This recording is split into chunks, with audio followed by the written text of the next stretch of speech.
कि शायद हमने ज़्यादा फीस रख दी है। तो मैं बड़ा हैरान हूँ, इस टाइम पे हमने इंतहाई हल्के से हल्के कॉलेज से भी कम फीस रखी हुई है।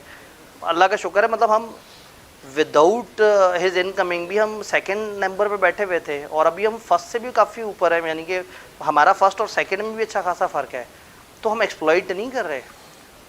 लेकिन पता है कि जब आप लोग इस तरह की बातें करते हैं तो फिर आहिस्ता आहिस्ता लोग डिस्करेज होते हैं। ये सारे कॉलेजेस ना अच्छे हुआ करते थे कभी, फिर क्या हुआ, इन्होंने देखा कि बच्चे के साथ जितना मर्जी अच्छा करो, बच्चा तो आके उल्टी सीधी बात करता है। तो उन्होंने सोचा कि जब हमने मुंह काला करना ही है तो कम से कम पैसे तो कमाएं। ठीक है, तो वो खुल के अर्ली एनरोलमेंट में 7,000 ले लेते हैं। इस टाइम पे 7,000 रुपये ले लेते हैं। ठीक है, और अच्छा इस टाइम पे अर्ली एनरोलमेंट पे कोई खास बेनिफिट देते हैं? मैं अर्ली एनरोलमेंट वाले बंदे से 2,000 मांगते हुए भी डर रहा हूँ, और 2,000 कहते कहते भी कहते तो चलो यार तुम ये दे दोगे, तुम्हें बहुत बड़ा डिस्काउंट दे देंगे, तुम आ जाओ, तुम्हें हम 20 में करा देंगे। मतलब कोई भी कॉलेज जितने में खाली फिजिकल पढ़ा रहा है, हम उससे कम में फिजिकल प्लस ऑनलाइन प्लस किताबें। और वही बात है कि कोई बच्चा ये समझता नहीं है कि अगर 1,000-1,500 की किताबें, और ख़ासतौर पे ऑनलाइन में बच्चों को कोरियर होती हैं, 400-400 रुपये लग जाता है उस पर। तो हमें आहिस्ता आहिस्ता पता क्या लगेगा, हमें आहिस्ता आहिस्ता लगेगा कि शायद हमने कुछ गलत किया है। जी, ये भाई भी कुछ एक्सप्लेन करना चाहते हैं, तो इसीलिए तो हम उसके लिए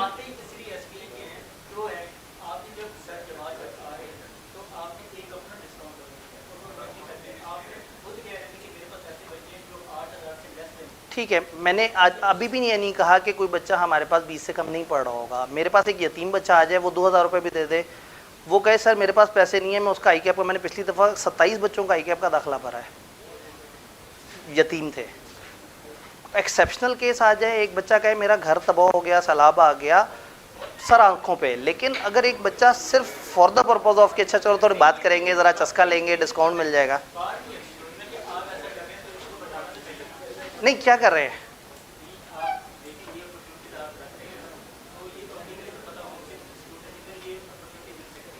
इन्होंने कहा पब्लिकली बताइए अपॉर्चुनिटी मिल सकती है, आप बाहर जाएं, हमारी मिशन स्टेटमेंट में खास तौर पे लिखा हुआ है कि कोई बच्चा फाइनेंशियल डिजर्विंग होगा हम उसे मना नहीं करेंगे।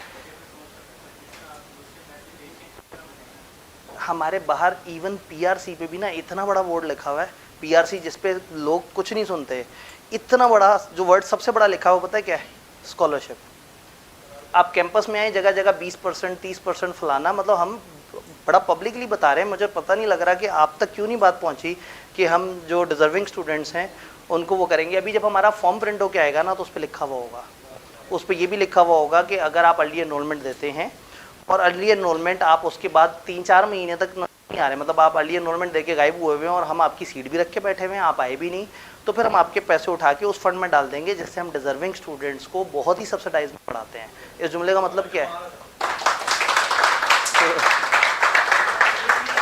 हाँ, लेकिन पता है क्या बात ये है कि जेन्युइनली स्पीकिंग मैं लिटरली पता क्या करने लगा हूँ, मैंने अभी जवाद साहब वगैरह टीम आए तो मैं सोचूंगा कि भाई मैं साइड पे हो जाता हूँ, मैंने अपनी तरफ से जितना अच्छाई कर सकता था की है, और मैंने सिर्फ जवाब में एक ही चीज़ देखी है कि बच्चे ने हमेशा सड़ी हुई बात की है।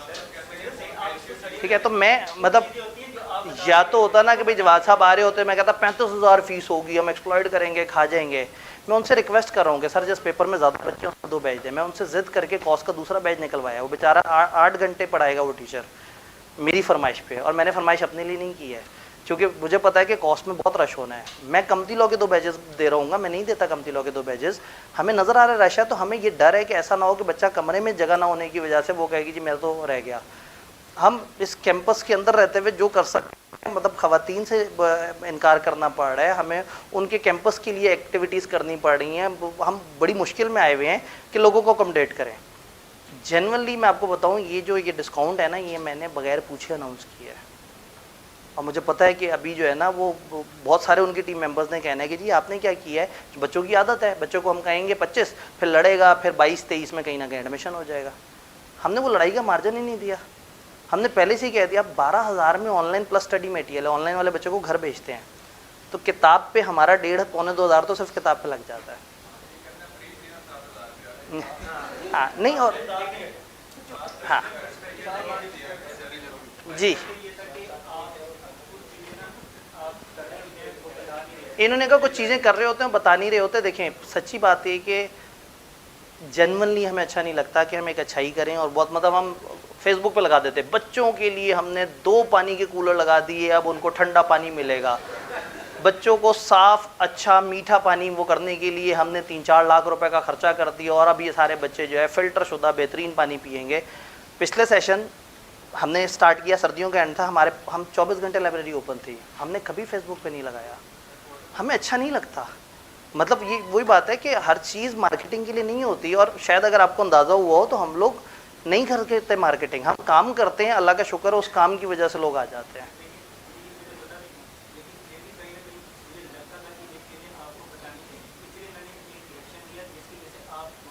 ठीक है, असल में बात ये है कि ये जितलाना ज़रूरी नहीं है। मुझे बहुत बुरा लगता है कि मैं लोगों से कहूँ कि आ जाओ हम तुम्हें डिस्काउंट देंगे। मुझे कल रात 125 मेल्स आई हैं, कम से कम कल रात 125 मेल्स, और ये बच्चे मेल किस लिए कर रहे हैं? असल में बच्चों को पता है, आपको नहीं पता, सिर्फ सबको पता है। मेरे मुंह पे लिखा हुआ है कि ये बंदा जो है वो जितना मर्जी ज़मीन पे भी लेट जाए ना तो हम आके इसकी को कहेंगे कि पेट पे 2 दफ़ा छलांग मार के देख लें। हम मैक्सिमम कर रहे हैं और यकीन माने जितना हो सकता है। मैं वही बात है कि वो मतलब जिधर से आ रहे हैं वो अकेले खाली अकाउंटिंग्स के साथ जो फीस चार्ज कर रहे थे मैंने उससे भी 5,000 कम कर दिए यार, बेस्ट कम्बिनेशन के साथ। मतलब दिस इज़ द टाइम कि जब हम बहुत एबनॉर्मल प्रॉफिट की तरफ जा सकते थे। मैंने कई दफ़ा समझाया है, हमारा मकसद नहीं है एबनॉर्मल प्रॉफिट, आपको ज़िंदगी में कभी किसी टाइम पे समझ आ जाएगा। लेकिन भाई का पॉइंट और है, वो ये कह रहे हैं कि अगर अच्छा काम कर रहे हैं तो उसे बताने की ज़रूरत है। ये बच्चे बता देंगे। स्कैन शेरशाह ने फेसबुक पे आखिरी पोस्ट कब की थी? साल में 2 पोस्टें नज़र आएंगी आपको। और पीआरसी का नया बच्चा होता है तो एफआर1 में तो 0 बच्चा जाना चाहिए, किसी को पता ही नहीं होगा क्योंकि फेसबुक पे वो पोल नहीं क्रिएट करा रहे, वोटिंग नहीं करा रहे। हमने आखिरी दफ़ा कब वोटिंग कराई है? मैंने CA स्टार पे पिछले 2 साल में कितनी पोस्टिंग की हैं?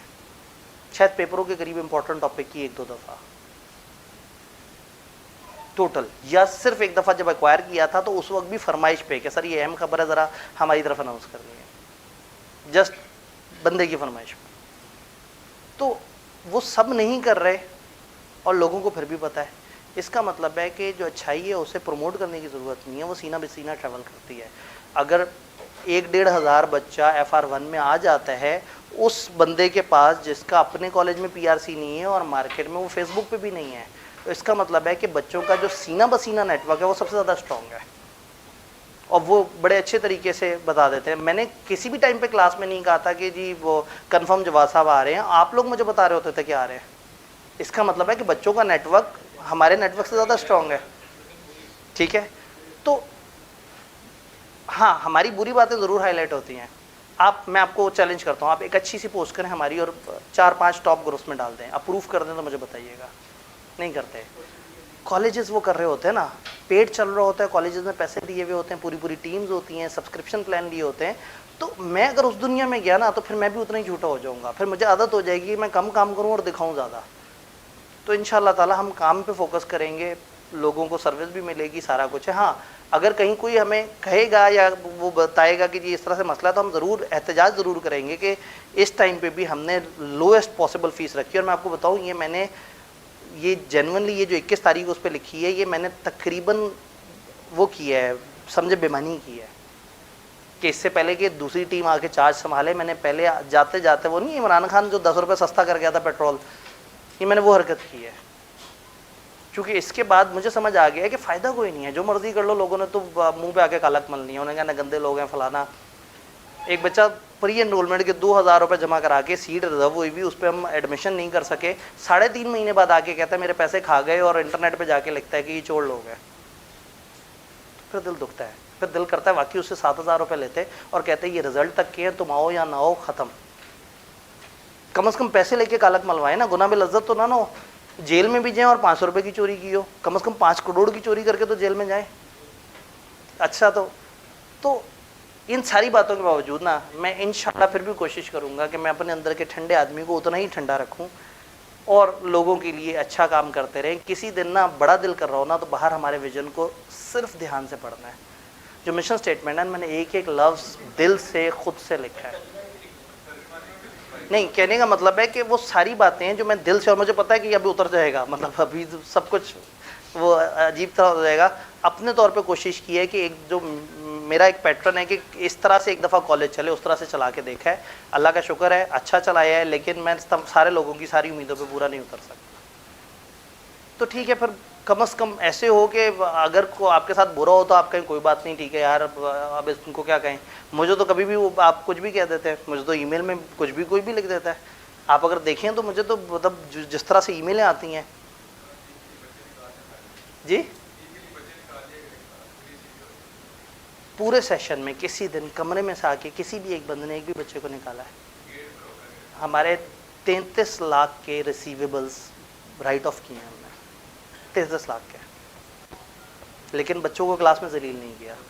तो हम थोड़ा सा डिफरेंट तरीके से चलते हैं। तो मैं जब तक चला सकता था चला रहा था, अब मेरी भी बस हो गई है। अब मैंने डिफरेंट इंतज़ामिया के हवाले करने हैं और मैंने सुकून से साइड पे हो जाना है। मैं अपने टीचिंग मोड पे हूँ, मैं एज अ टीचर जो सर्व कर सकता हूँ वो करूँ। मैं राज़ी कर नहीं सकता तो मैं खामखा एक जंग में लगा हुआ, मैं क्यों राज़ी करूँ। लेकिन जाने से पहले वही बात है कि 160 का 150 पेट्रोल ज़रूर करके जा रहा हूँ। तो 21 अगस्त तक ये अवेल हो जाएगी। 21 अगस्त के बाद आपकी सोच है कि कितने लड़ाइयाँ हो रही होंगी, जब सीटें इतनी सी रह जाएंगी ना और पॉपुलेशन में इतने सारे लोग होंगे तो काफ़ी मुश्किल हो जाएगा। मैंने उसका भी हल ये निकाला है कि कम से कम जो बैचेस में ज़्यादा एनरोलमेंट, अगली दफ़ा सीलॉ और CMA ये सबसे हॉट फेवरेट पेपर्स है। बच्चा जिस मर्जी रूट से आ रहा हो, अब आगे अपने जो नई स्कीम दे दी उसमें तो ग्रुप ए वाला सबसे पहले तो सीलॉ सबसे पहले पकड़ेगा, और CMA इसलिए पकड़ेगा कि MFA खोले। तो CMA सीलॉ के अंदर हमने 3-3 बैचेस भी दिए हैं और कोशिश ये की है कि उसको इस तरह से करें। और अभी मैं टाइम टेबल इसलिए नहीं दिया कि अब टाइम टेबल रात की पॉलिसी के बाद फिर से बदल रहे हैं। रात हमारी उस पर मीटिंग है और मेरी कोशिश ये है कि कॉस्ट के कम से कम 3 बैच, मतलब 2 बैच कम से कम जवाद साहब के, 1 बैच कम से कम किसी और टीचर का, और इसी तरह से कमती लॉ के कम से कम 2 बैच मेरे और 1 बैच कम से कम किसी और टीचर का। और ऐसे टाइम पे कि आपस में बहुत ज़्यादा क्लैश भी ना कर रहे हों और हम फिर रूम एलोकेशन भी इस तरह से करें, हम कमरों के अंदर कौन से बेंच डालने किस तरह से। हमारी कोशिश है ये ना हो कि एक बच्चे को हम कहेंगे जगह ख़त्म हो गई है चले जाओ, लेकिन जगह ने ख़त्म हो जाना है, जो सच्ची बात है। मैं ज़्यादा से ज़्यादा जगह की कैपेसिटी बढ़ा सकता हूँ। अब अगर कमरे में 140 बच्चों के बैठने की जगह और हम कहें जी एडमिशन हमारे पहले ही दिन क्लोज हो गए, मैं वो काम नहीं करना चाह रहा। मैं करूँ मेरे पास कम से कम 700 की बिठाने की कैपेसिटी हो 2 बैचेज़ में, उसके बाद मैं एडमिशन बंद करूँ तो फिर मेक सेंस। तो इंशाल्लाह ताला जो है ना, लेकिन चले जैसे भाई ने कहा बताते नहीं है। अगर आपका कभी भी किसी ऐसे बच्चे से मुलाकात हो जो इस वजह से पढ़ नहीं पा रहा कि उसको फाइनेंशियल मसला है, एंड यू नो कि वो फाइनेंशियली डिज़र्व करता है, अगर आप बिल्कुल सही मानते हैं, आपने मुझे ईमेल करके कहना है कि सर मैं आपका स्टूडेंट हूँ, मैं अपने लिए बात नहीं कर रहा, एक बच्चा है जो मुझे पता है कि वो गरीब है, वो पैसे नहीं दे सकता, सर आप उसको अकोमोडेट करें, हम ज़रूर उसको अकोमोडेट करेंगे। बर्डन ऑफ प्रूफ आपके ऊपर होगा, अल्लाह को आपने जवाब देना होगा। अगर आपने गलत बंदे को, क्योंकि एक कोटे की भी एक लिमिट होती है फाइनेंशियल डिजर्विंग, मैंने बताया है कि हमने कितने सारे लोगों को कितने ज़्यादा से ज़्यादा वो किया है, एक लिमिट तक हम कर सकेंगे ना, उसके ऊपर हमारी भी अपने, जब हाथ में कैश नहीं होगा तो सब खत्म हो जाएगा। तो वो लिमिट है। तो आप में से कभी भी कोई भी डिस्काउंट ले या डिस्काउंट की बात करे तो बस ये देख लें कि कहीं वो किसी और हकदार का हक ना खा जाए। इसलिए बजाय इसके कि हर बच्चा आगे अलग से बार्गेन करे, हमने स्टार्ट में आते साथ ही भाई कैंपस इनॉग्रेशन डिस्काउंट तो उस वक्त दिया था, वो पहली दफ़ा था ज़िंदगी में, फिर उसके बाद डिस्काउंट नहीं आने थे। कौन देता है प्री इनरोलमेंट में डिस्काउंट? मैंने फिर भी इस दफ़ा चुपके से एक आखिरी कोशिश कर दी है, लेकिन मतलब उसके बाद भी जो है वो एक आध बच्चे ने आगे कहा सर 500 और छोड़ दें। तो फिर मुझे हुआ कि ये फिर अपना मतलब ये मजाक ही हो रहा है, यानी कि उसको मैं अगर 14,000 कहता तो कहता सर 300 और छोड़ दें। यकीनन हम मतलब कोई भाव तो नहीं कर रहे, हमको कपड़ा नहीं बेच रहे, हमको ऐसा नहीं कर रहे कि ये इतने का है और हमारी इतनी कॉस्ट पड़ रही है। हम इस कंपेटिटिव मार्केट में बहुत ज़्यादा खर्चों के साथ बहुत रीज़नेबल फ़ीस जितनी रख सकते हैं रख के बैठे हुए हैं। यकीन माने, आप सबको इनकमें नज़र आती है, एक्सपेंस नज़र नहीं आते। आने वाले सेशन में अगर हम दूसरे कैंपस तक पहुंच गए, जो कि मैं कोशिश कर रहा हूं, अगर नहीं पहुंचे तो और बात है, पहुंच गए तो शायद हमारा 4.5 करोड़ रुपया खर्चा होगा सेशन का, एक सेशन का ऑपरेटिंग खर्चा। तो आप सिर्फ उसी को ही डिवाइड कर लेना तो पता लग जाएगा कि इतने हज़ार बच्चे, तो ऑपरेशनल खर्चे का ब्रेक इवन है। टीचर्स की सैलरियाँ अलग है, ठीक है। तो फिर भी जिसको भी कभी भी कोई कन्फ्यूजन हो, परेशानी हो और वाकई फाइनेंशियल असिस्टेंस चाहिए हो, अगर कोई डिज़र्व करता है तो वो ज़रूर, और समटाइम बच्चा डिज़र्व नहीं करता तो मैं उसे कहता हूँ कि देखो तुम मान लो कि तुम डिज़र्व करते हो या नहीं करते, जिम्मेदारी तुम्हारे ऊपर है। वो पैसे फिर हजम भी नहीं होते किसी को, कि अगर एक किसी यतीम का हक मार के वो खा गया ना, तो यतीम और मजदूर का बच्चा is exception in the system. ये बच्चा किसी भी वक्त आके कुछ भी कह देगा ना, वो जितने पैसे दे देगा हम उसको उतने में एडमिशन दे देंगे। अल्लाह से डरना चाहिए, सिर्फ कमाना नहीं होता। और कमा के कहाँ लगाना है पता, लाइफ में आप भी याद रखिएगा, एक लिविंग एक्सपेंस होते हैं खास लिमिट तक। मैं बहुत बड़ा खर्चा कर लूँगा, मैं 3-4 लाख रुपए खर्चा कर लूँगा महीने का। इसके ऊपर मेरे पास जो भी इजाफी पैसे आएंगे ना, वो दीवारों पे लगेंगे, वो प्लॉटों पे लगेंगे, वो गाड़ियों पे लगेंगे, वो बैंकों में पड़े रहेंगे, और शायद मैं ज़िंदगी भर उन्हें इस्तेमाल भी नहीं करूँगा। मैं सिर्फ देख रहूँगा कि यार ये प्लॉट है मेरा, बस। मैं ज़्यादा से ज़्यादा जो खर्च कर सकता हूँ वो 3 से 4 लाख रुपए हैं। अगर मैं कहूँ कि ठीक है चार्टर्ड अकाउंटेंट का लाइफस्टाइल थोड़ा बेहतर होना चाहिए, मेरा तो लाइफस्टाइल भी उतना बेहतर नहीं है। चप्पल में मैं क्लास पढ़ा रहा हूँ, आप चप्पल 4,500 की है, वो एक अलग चक्कर है कि वो बुरजान की, वो पाँव की, वो मेडिकेटेड है कि वो जब आपने 8-9 घंटे क्लासेस पढ़ानी होती हैं तो वो आपको फिर, तो चप्पल मेडिकेटेड होने की वजह से ज़रा महंगी है। अदरवाइज़ कहने का मतलब है कि वो, मतलब ये हमारी नीड नहीं है। तो आपने ज़िंदगी में हमेशा कोशिश करनी है कि डिसेंट कमाएं। ज़्यादा कमाने की ख्वाहिश गलत नहीं है, लेकिन हवस जब आ जाती है ना तो गड़बड़। दरवेश बनने का नहीं कहा इस्लाम ने। ये नहीं है कि आप भाग जाएं और आप कहेंगे जी हम जंगलों में निकल जाएं, रहबानियत की तरफ चले जाएं। आप रहें, आप हलाल कमाएं, आप अच्छा कमाएं। हाँ, आप अच्छा कमा के उससे कुछ अच्छे काम कर सकें तो वो और बात है, ठीक है। जस्ट चूँकि आपने बात की, आपने कहा बताते नहीं है, बहुत सारी बातें नहीं बताने वाली होती, लेकिन सम टाइम जो डोनेशन या कोई अच्छाई का काम है, बताने से भी मोटिवेशन मिलती है। जस्ट फॉर अंडरस्टैंडिंग, अभी ये रमज़ान से लेके अब तक की मैं तकरीबन अलग अलग इदारों में कोई 15.5-16 लाख की अभी तक डोनेशन दे चुका हूँ पिछले 2-3 महीने में, और आगे भी। और अल्लाह का शुक्र है, तो वो सरप्लस रखने की आदत ही नहीं है। अभी भी अगर मैंने किसी भी टाइम पे सरप्लस किसी भी टाइम पे इकट्ठा करना है तो एक नीयत से करना है कि मैं कैंपस किसी तरह से, मैं किसी और की मजबूरी से आज़ाद हो जाऊँ। क्योंकि किराए वाली जगह पे आप बहुत सारे काम अपने हिसाब से नहीं कर सकते। तो वो कोशिश करें लाइफ में कि ज़रूरत से ज़्यादा हवस ना रखें, लेकिन ना कमाएं ये भी गलत है। सिर्फ पैसा ही सब कुछ नहीं होता, लेकिन ये डायलॉग मारने के लिए भी जेब में पैसे होने चाहिए। गरीब आदमी कहते हैं ना पैसा सब कुछ नहीं होता, वो कमा नहीं सकता। आप कमाने की कैपेसिटी डेवलप करें, पैसा कमा के दिखाएं, फिर उस पैसे को सही तरीके से इस्तेमाल करके कहें पैसा सब कुछ नहीं होता, मैं कुछ अच्छे काम कर लूँ। तो एक तरीका ये है कि मैं जो है वो पैसा ना कमाऊं, या जो है और मैं एक इदारे में जाके कुछ भूखों को खाना खिलाऊं। एक तरीका ये है कि मेरा बेस्ट फ़ायदा कहाँ हो सकता है, मेरी बेस्ट स्किल क्या है, मैं पढ़ा सकता हूँ। तो मैं एक ऐसे जगह पे जाके पढ़ाऊँ जहाँ मैं हज़ारों लोगों को जो फाइनेंशियली डिस्ट्रेस्ड हैं, मैं उन हज़ारों लोगों को एलिवेट करूँ और हज़ारों फैमिलियाँ अपग्रेड हों। मैं अकेला, मैं ओ लेवल, ए लेवल में महीने के 40-50 लाख कमा सकता हूँ बड़े आराम से, बहुत ईजी गोइंग पैसा है। और चार्टर्ड अकाउंटेंट अकाउंटिंग पढ़ा रहा हो तो वो तो हाथों हाथ लेते हैं।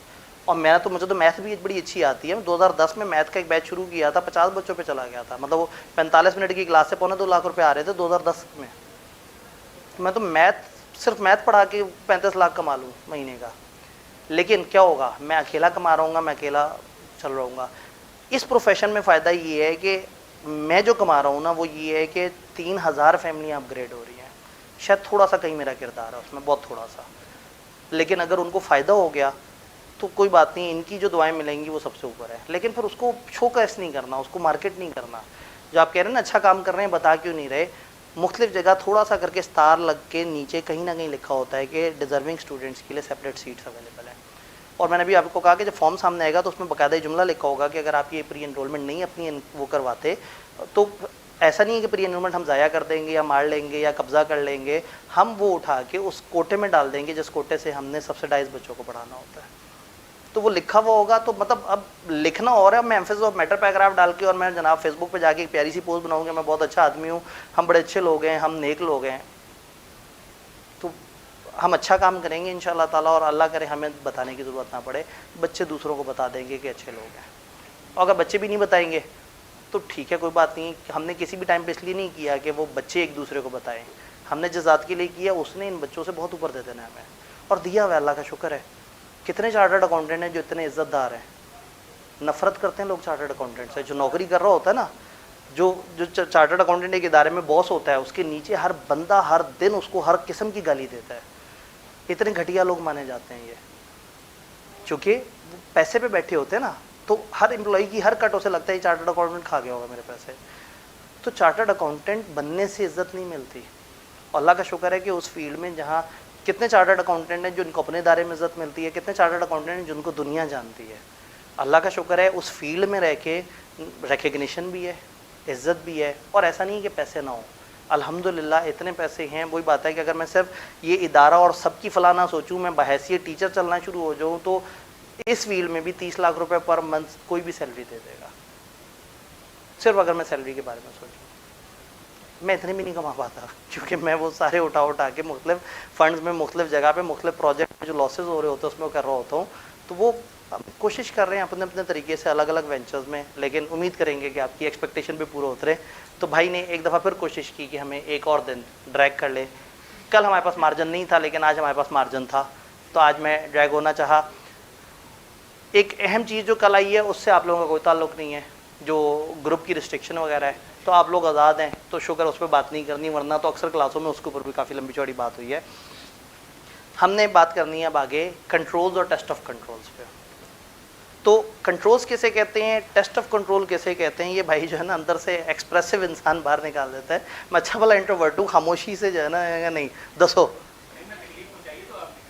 नहीं, तो ज़रूरत नहीं है, हमेशा बताने की ज़रूरत नहीं है। इंशाल्लाह लोगों को पता लग जाएगा, यकीन माने। जैसे आपको जवाद साहब का पता लग गया था ना, हर चीज़ का पता लग जाता है। जब पीआरसी के बच्चों को जवाद साहब का पता लग जाता है कि वो अच्छा पढ़ाते हैं, जबकि उन्होंने फेसबुक पे नहीं डाला होता, तो इसका मतलब है कि एक नेटवर्क उन अच्छे लोगों का है। इंटरनेट पे भले मुझे एक भी वोट ना मिला हो बिजनेस लॉ में, मैं 2000 बच्चे जब पढ़ा रहा होता हूँ, तो ये वो फीडबैक है जो असल में आता है, ये चाहिए होता है। अल्हम्दुलिल्लाह हम इस वक्त क्रैश कोर्स में हमने ग्रुप बनाया, 1500 बच्चे उस क्रैश कोर्स में साथ लाइव फलाना वो कनेक्ट हुए हुए हमारे साथ, और ये 1500 ओवर एंड अबव जो हम बच्चों को पढ़ा रहे थे। और आईके में भी गलत सा मेरा सब्जेक्ट सेलेक्ट कर लिया उन्होंने, शॉर्टलिस्ट करते हुए जो है ना, उन्हें कॉलेजेस बराबर करते करते जो है ना मेरा कॉस्ट उठा के वहाँ पे डाल दिया है। तो वो मतलब मैंने कॉस्ट कमती लो दोनों कहा था, वो कमती लो में उन्होंने इस्लामाबाद का एक बंदा चूज़ करना था, तो कॉस्ट में, तो अब कॉस्ट में जान मारेंगे इंशाल्लाह जी। इंटरनल कंट्रोल्स, कंट्रोल्स और टेस्ट ऑफ कंट्रोल। कंट्रोल किसे कहते हैं, चेक एंड बैलेंस को, रूल्स एंड रेगुलेशंस को, उन चीज़ों को जिससे आप प्रोटेक्ट करते हैं, उन चीज़ों से जिनसे आप चीज़ों को ठीक करने की कोशिश करते हैं। तो इंटरनल कंट्रोल किसी भी इदारे के वो चेक एंड बैलेंसेज हैं, वो पॉलिसीज़ हैं, वो प्रोसीजर्स हैं, वो रूल्स हैं, जिससे वो किसी भी गलत काम को होने से रोकते हैं, या हो जाए तो उसे ढूंढने की कोशिश करते हैं, और मिल जाए तो उसे ठीक करने की कोशिश करते हैं। 3 मेन काम नॉर्मली बताए जाते हैं, ये प्रिवेंट करते हैं, डिटेक्ट करते हैं और करेक्ट करते हैं। अब सवाल ये है कि क्या करते हैं, कंट्रोल्स का मकसद क्या है। कंट्रोल का मकसद है ऑब्जेक्टिव्स को मीट करना। ऑब्जेक्टिव कई हो सकते हैं इदारे के।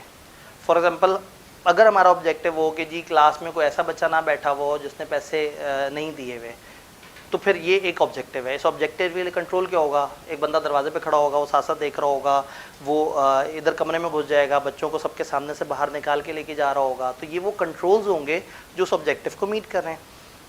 हमारा ऑब्जेक्टिव ये है कि हमारे एंड पे ओवर ड्यू पैसे बहुत ज़्यादा ना हो, तो फिर कंट्रोल ये होगा कि हम इंस्टॉलमेंट 2 से ज़्यादा बनाए ना, और जब दूसरी इंस्टॉलमेंट आए तो बच्चे को रब्ता कर करके उसे इतना पागल करते हैं कि वो तंग आके कहे कि यार ये पकड़ो पैसे, तुम लोग जो है ना अजियत ही मचा दी है। कंट्रोल्स आर वो एक्टिविटीज़ जिससे आप अपना कोई ऑब्जेक्टिव मीट करते हैं। अगर मेरा ऑब्जेक्टिव है मैंने क्लास में लोगों को अच्छा पढ़ाना है, तो फिर मेरे कंट्रोल ये होने चाहिए कि मेरी स्लाइड्स अच्छी होनी चाहिए, मेरी वर्किंग अच्छी होनी चाहिए, मेरी कैलकुलेशन अच्छी होनी चाहिए, मेरा एक अच्छा प्लान लेके चल रहा हूँ। तो कंट्रोल हर उस हरकत को कहते हैं जो आप अपने किसी मकसद को पूरा करने के लिए हासिल करें। ये हो गया ओवरऑल। अब बात करते हैं फाइनेंशियल स्टेटमेंट्स। फाइनेंशियल स्टेटमेंट्स में आपका मकसद है कि वो ट्रू एंड फेयर व्यू दे रही हो। मैनेजमेंट वालों ने फाइनेंशियल बनाने हैं ऐसे जो ट्रू एंड फेयर व्यू दे रहे हो, तो फाइनेंशियल बनाते हुए उनकी सिक्रेसी हो, उनकी ऑथेंटिसिटी हो, वो सही बने हुए हो, उसमें कोई गड़बड़ ना हो। तो ऐसे में सॉफ्टवेयर अच्छा होना चाहिए, लोग अच्छे होने चाहिए, ट्रेनिंग होनी चाहिए, फिजिकल बैरियर्स होने चाहिए, कुछ लॉजिकल कंट्रोल्स होने चाहिए। वो सारे तरह की एक्टिविटीज़ जिससे आप अपनी फाइनेंशियल स्टेटमेंट्स को सही क्वालिटी की बनाना चाह रहे हैं, वो बन जाएंगे internal control relevant to financial statements. Auditor is not concerned with all the type of controls. इन्होंने एक मार्केटिंग कैंपेन की तो वो अच्छी होनी चाहिए। कंट्रोल ये है कि साथ साथ देखते रहें फेसबुक पे कितना पैसा लगाया, साथ साथ देखते रहें कस्टमर कितने आ रहे हैं, ये मार्केटिंग है। मेरा अगर अकाउंट्स में से ताल्लुक नहीं है तो मेरे लिए कंट्रोल इरेलेवेंट है। तो auditor is concern with those controls जो कि फाइनेंशियल स्टेटमेंट में रेलेवेंट होते हैं। अब कंट्रोल्स की क्या फायदियत है? सब्सटैंटिव प्रोसीजर हमने समझ लिए हैं। कंट्रोल्स का फ़ायदा ये होता है कि कंट्रोल से आपको ये पता लग जाता है कि कौन से सब्सटैंटिव प्रोसीजर ज़्यादा डिटेल में लगाऊं, कौन से कम डिटेल में लगाऊं। अगर आप एक एंटिटी में आए और एंटिटी में आने के बाद आपको ये फील हुआ है कि यहाँ पे जो कंट्रोल्स हैं वो स्ट्रॉन्ग है, ये फील कैसे होता है? आप मैनेजमेंट से पूछते हैं आपके क्या कंट्रोल हैं, वो आपको कहते हैं ये 10 कंट्रोल्स हैं। आप कागज़ पे देखते हैं वहाँ 25 पॉलिसियाँ लिखी होती हैं। तो सम टाइम आपको कंट्रोल का डिज़ाइन अच्छा लग रहा होता है, डिज़ाइन अच्छा लग रहा होता है। डिज़ाइन का मतलब है दे बिलीव के कंट्रोल एग्जिस्ट करता है, दे बिलीव। तो आप तो स्केप्टिक हैं, आप तो नहीं इस बात पे यकीन करेंगे, आप फिर क्या करेंगे? टेस्ट ऑफ कंट्रोल लगाएंगे, आप देखेंगे, चेक करेंगे, आप उनकी इम्प्लीमेंटेशन देखेंगे। तो auditor design of internal control और इम्प्लीमेंटेशन दोनों को देख रहा होता है। डिज़ाइन इज़ कंट्रोल एग्जिस्ट करता है या नहीं, और इम्प्लीमेंटेशन इज़ कंट्रोल सही से अप्लाई हो रहा है या नहीं हो रहा। जब ये चीज़ें देखते हैं तो इससे आपको सपोर्ट, जब आपको ये लगा डिज़ाइन के लेवल पे लगा कि कंट्रोल मजबूत है, आपने कहा वाह मजबूत है, मज़े आ जाएंगे, मुझे कम काम करना पड़ेगा। लेकिन इन्होंने बोला था मजबूत हैं, चेक करूँ, चेक करूँगा, और चेक करने के बाद पता लगेगा मुझे कम काम करना है या ज़्यादा। लेकिन अगर डिज़ाइन देखते ही मुझे पता लग गया बड़े पैथेटिक कंट्रोल्स हैं, तो फिर मुझे चेक करने की ज़रूरत नहीं है। टेस्ट ऑफ कंट्रोल्स को मैं साइड पे कर दूँ, मैं डायरेक्ट लगाऊँ सब्सटैंटिव प्रोसीजर, वो भी डिटेल में। तो हम ये कहते हैं कि ऑडिटर अगर कंक्लूड करे कि सिस्टम कंट्रोल वीक है और रिलाई नहीं कर सकते, तो फिर एक्सटेंसिव सब्सटैंटिव प्रोसीजर की तरफ आएंगे। अगर आपको लगता है कि स्ट्रॉन्ग है तो फिर कंट्रोल्स को टेस्ट करें ताकि वेरीफाई करें, और देन अल्टीमेटली सब्सटैंटिव प्रोसीजर लगाएं। तो ये 2 चैप्टर हैं। चैप्टर 5 डील्स विद कंट्रोल्स और chapter 6 deals with test of controls. Controls और फिर कंट्रोल्स को टेस्ट किस तरह से करना है। आप जब कंट्रोल्स को टेस्ट करते हैं और कंट्रोल को टेस्ट करके पता लग जाता है कि ये कंट्रोल मजबूत है, ये कमज़ोर है, तो आप सब्सटैंटिव में कम या ज़्यादा डिटेल में काम करते हैं। बट ये जो कंट्रोल को टेस्ट करते करते आपको कुछ वीकनेस मिली होती हैं, कुछ प्रॉब्लम्स मिले होते हैं, कुछ इश्यूज़ मिले होते हैं। ऑडिट रिपोर्ट आपने किस पे देनी है, कंट्रोल्स पे या फाइनेंशियल स्टेटमेंट पे? तो वहाँ तो आप नहीं लिख सकते, और आपने वहाँ जुमला लिखा होता है कि मैं कंट्रोल्स चेक करता हूँ लेकिन मैं इन पर ओपिनियन, आपका दिल ख़राब हो रहा होता है कि मुझे कंट्रोल की 100 प्रॉब्लम्स पता लगी लेकिन मैंने रिपोर्ट में तो लिखना नहीं। तो जिनके लिए आपने वो वीकनेस निकाली उनको बता दें। मैनेजमेंट को, दोषाविद गवर्नेंस को एक लेटर दें, उनसे कहें भाई ये आपके कंट्रोल में वीकनेस है, इसके 3-4 कॉलम बने होते हैं, आप कहते हैं ये वीकनेस है, इस वीकनेस से मुमकिन नुकसान क्या है, मेरी सजेशन क्या है, और आगे उनसे कहते हैं कि अपने अपने रिस्पॉन्सेज लिख के दे दें। हम ये लेटर उन्हें दे के चले जाते हैं। दोषाविद गवर्नेंस पर बाद में मैनेजमेंट से कहते हैं यार ये क्या था, ये ऐसे क्यों था, ऐसे क्यों था, वो कुछ बातें बताते हैं। हम इस ऑडिट के एंड के आसपास कहीं ना कहीं उनसे उसकी कॉपी भी ले लेते हैं। लेकिन अगले ऑडिट में जब आते हैं तो सबसे पहले पिछला लेटर ऑफ वीकनेस उठा के देखते हैं कि वो कंट्रोल वीकनेस अभी रिजॉल्व हुई हैं या नहीं। अगर हो गई हैं तो कम से कम वो एरिया ईजी हो गया और उससे अगले लेवल की तरफ जाए।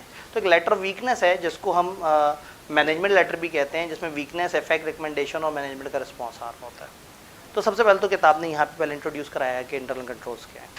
फिर वो आगे गए और इंटरनल कंट्रोल सिस्टम बता रहे हैं। COSO framework, committee of sponsoring organization American थी, उसने एक फ्रेमवर्क बनाया था। इन्होंने बहुत ही नफासत से चोरी कर लिया। चोरियाँ सिर्फ छोटे बच्चे नहीं करते, बड़े लेवल के इदारे भी चोरी करते हैं। एक पूरा बना बनाया फ्रेमवर्क दुनिया का एब्सोल्युटली चोरी हुआ, लेकिन फिर बाद में उन्होंने कुछ दे दिला के कुछ ना कुछ उसको लेजिटिमेट कर लिया। तो एक फ्रेमवर्क है कोसो फ्रेमवर्क, वो बताता है कि अच्छे कंट्रोल्स होते हैं जिसमें 5 कंपोनेंट हो। अब हम कंट्रोल्स की बात नहीं करें, हम एक बड़े निज़ाम की बात करें जिसका नाम है internal control system. Internal control system में 5 चीज़ें होती हैं। कंट्रोल का एनवायरनमेंट, कंट्रोल की activities, information system, risk assessment, monitoring. Control environment overall वो एनवायरनमेंट है जो कंट्रोल्स की उस इदारे में नज़र आ रही होती है, इदारे का एटीट्यूड नज़र आ रहा होता है। फॉर एग्जांपल, हम सारे बच्चों को मैसेज करें कि हम बड़े सख्त लोग हैं और हम आपको क्लास में घुस के क्लास से निकाल देंगे अगर आपने फ़ीस नहीं दी हुई। कंट्रोल एक्टिविटी आपको बताई, ये वाले भाई से आगे पूछेंगे कि वो मैसेज आया, वो कहेंगे यार हमें भी पता है, ये हमें लिख दिया है, हमें पता नहीं है इनका, बेचारे सीधे लोग हैं, शरीफ लोग हैं, नहीं करेंगे ऐसा। ये कंट्रोल एनवायरनमेंट है जो वीक है। तो कंट्रोल जितना मर्जी स्ट्रॉन्ग हो, जब ओवरऑल माहौल उस तरह का नहीं है या उतनी सख्ती नहीं है या बड़ों का वो तवज्जो उस तरफ बहुत ज़्यादा नहीं है, तो फिर कंट्रोल अच्छा काम भी नहीं करेगा। फिर मैनेजमेंट वाले भी कहेंगे सर क्या करें, हम बच्चों को पकड़ते हैं, बच्चा आपको ईमेल करता है सर मैं मजबूर हूँ, मैं इस तरह से करूँ वो करूँ, तो वो फिर बच्चों को हमें छोड़ना पड़ता है। तो कंट्रोल एक्टिविटी ख़त्म हो जाती है अगर कंट्रोल एनवायरनमेंट सही ना हो। कंट्रोल एनवायरनमेंट क्या है? वो माहौल जिसमें कंट्रोल्स ने काम करना है। माहौल से क्या मुराद है? बड़े सख्ती कितनी कर रहे हैं, बड़ों की पार्टिसिपेशन कितनी है, वो चीज़ों में इन्वॉल्व कितना हो रहे हैं, वो नीचे वालों को इंटेग्रिटी और एथिक्स का दर्स कितना दे रहे हैं, वो बार बार अच्छाई पे कितना फोकस कर रहे हैं, कंट्रोल्स की मजबूती पे क्या बात कर रहे हैं, इंटरनल ऑडिटर की इंडिपेंडेंस पे कितना काम कर रहे हैं। यानी कि मैनेजमेंट की फ़िलासफ़ी, ऑपरेटिंग स्टाइल, उनकी इन्वॉल्वमेंट क्या है। जितनी अच्छी कंट्रोल एनवायरनमेंट उतना मजबूत माहौल। इंसान वही होते हैं, कंट्रोल्स भी वही होते हैं। कोलालमपुर से लाहौर आ रहा था, कोलालमपुर एयरपोर्ट पे अपने साथ बहुत सारे पाकिस्तानी मिले, पाकिस्तानी थे, सबके सब जा रहे थे लाहौर। तो वहाँ पे जब बेल्ट्स वगैरह पे सामान रखना था और चेक इन करना था तो सारे लाइन में प्लीज़ कम हेयर एंड फलाना, और जनाब please put the baggage here, oh आपको लगा तो नहीं, तकलीफ़ तो नहीं हुई। और बहुत सारे इतने डिसेंट, इतने प्यार से एक दूसरे से बात कर रहे। मैंने कहा ये शायद सारी कौम हमारी सुधर गई है। वही लोग कराची पहुँचे, लाहौर पहुँचे। लाहौर में जनाब वो सामान जब बाहर आ रहा हो, वो उधर धक्कम पेल, एक बंदा बैग उठाए, दूसरे के बैग में वजे, उसका बैग टूट जाए, वो उससे लड़े हो, तू साइड से हो, फलाना। मैं कहा यही लोग अभी 5.5-6 घंटे पहले फ़्लाइट से पहले इंतहाई महज़ब लोग नज़र आ रहे थे मुझे, और यही लोग अचानक से, वही लोग वही सामान और वही एक्टिविटी पे अचानक से इतने बेहंगम हो गए। दोनों जगह कंट्रोल एक्टिविटी सेम थी, दोनों जगह बेल्ट सेम थी, दोनों जगह कंट्रोल सेम था, दोनों जगह कहा गया था कि आपने एहतियात करनी है, लेकिन एक जगह अपना प्यारा पाकिस्तान था, एक जगह कोलालमपुर था। कोलालमपुर में आपने ज़रा देखना है कि वहाँ गड़बड़ करेंगे तो वो पकड़ लेंगे मलेशिया वाले, वो कहेंगे क्या कर रहे हो, ये इस तरह से नहीं है। तो दूसरे मुल्क जाके डर लग रहा होता है कि यहाँ तो मतलब कानून फॉलो होता है, पाकिस्तान तो अपना मुल्क है। This is control environment. ये बात समझ आइए। तो कंट्रोल एनवायरनमेंट स्ट्रॉन्ग होगी तो कंट्रोल अच्छा काम करेंगे, वीक होगी तो कंट्रोल जितना मर्जी अच्छा बना लो, कंट्रोल एनवायरनमेंट की वजह से बेचारा टोरा फीका सा हो जाएगा। Then comes information system. मैं कंट्रोल एक्टिविटी पे सबसे एंड पे आऊँगा। इंफॉर्मेशन सिस्टम उस निज़ाम को कहते हैं जो इन्फॉर्मेशन को कैप्चर कर रहा है। इंटरनल कंट्रोल सिर्फ कंट्रोल्स को नहीं कहते, एक पूरा सेट है, इसको हम कहते हैं इंटरनल कंट्रोल सिस्टम। इसमें 5 एलिमेंट होते हैं: internal control environment, control activity, information system, risk assessment और मॉनिटरिंग। ये 5 चीज़ें मिलके एक निज़ाम है। उस निज़ाम में हमने कंट्रोल एनवायरनमेंट समझ लिया, कंट्रोल एक्टिविटी असल कंट्रोल, इसके ऊपर भी हमने बाद में बात करनी है कि कितनी तरह के होते हैं। इंफॉर्मेशन सिस्टम उसको रिकॉर्ड करने का तरीका।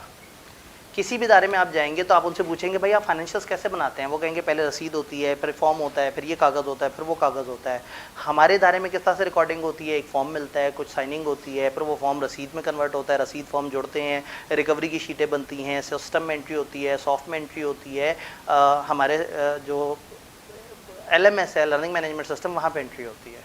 तो हमारा इंफॉर्मेशन सिस्टम है वो फ्रंट ऑफिसर जो आपसे बात कर रहा है, वो कागज़ जो आपको दिया गया, वो मशीन जिसमें हमारा सॉफ्टवेयर इंस्टॉल है, वो एंट्रियाँ जो उसके अंदर हो रही हैं, ये सब है हमारा इंफॉर्मेशन सिस्टम। तो जब ऑडिटर आके हमारा ऑडिट करेगा तो हमारा इंफॉर्मेशन सिस्टम समझेगा, how things are captured here, हम एंट्रियाँ कैसे कैप्चर करते हैं, हमारे इनपुट्स कैसे होते हैं, प्रोसेसिंग कैसे होती है। तो इंटरनल कंट्रोल्स स्ट्रॉन्ग हो जाएंगे या इंटरनल कंट्रोल सिस्टम स्ट्रॉन्ग हो जाएगा अगर एक अच्छा पावरफुल इंफॉर्मेशन सिस्टम होगा, अगर एक अच्छा तगड़ा सॉफ्टवेयर होगा, उसमें बहुत सारे एरर वगैरह रिमूव होने की गुंजाइश होगी, लोगों को बड़ी अच्छी ट्रेनिंग होगी, एक पूरा निज़ाम बना हुआ होगा, ये कागज़ वहाँ जाए, फिर वहाँ जाए, फिर वहाँ जाए, एक पूरा प्रोसेस, पूरा निज़ाम अच्छे तरीके से होगा, तो हम कहेंगे इंटरनल कंट्रोल सिस्टम अच्छा है।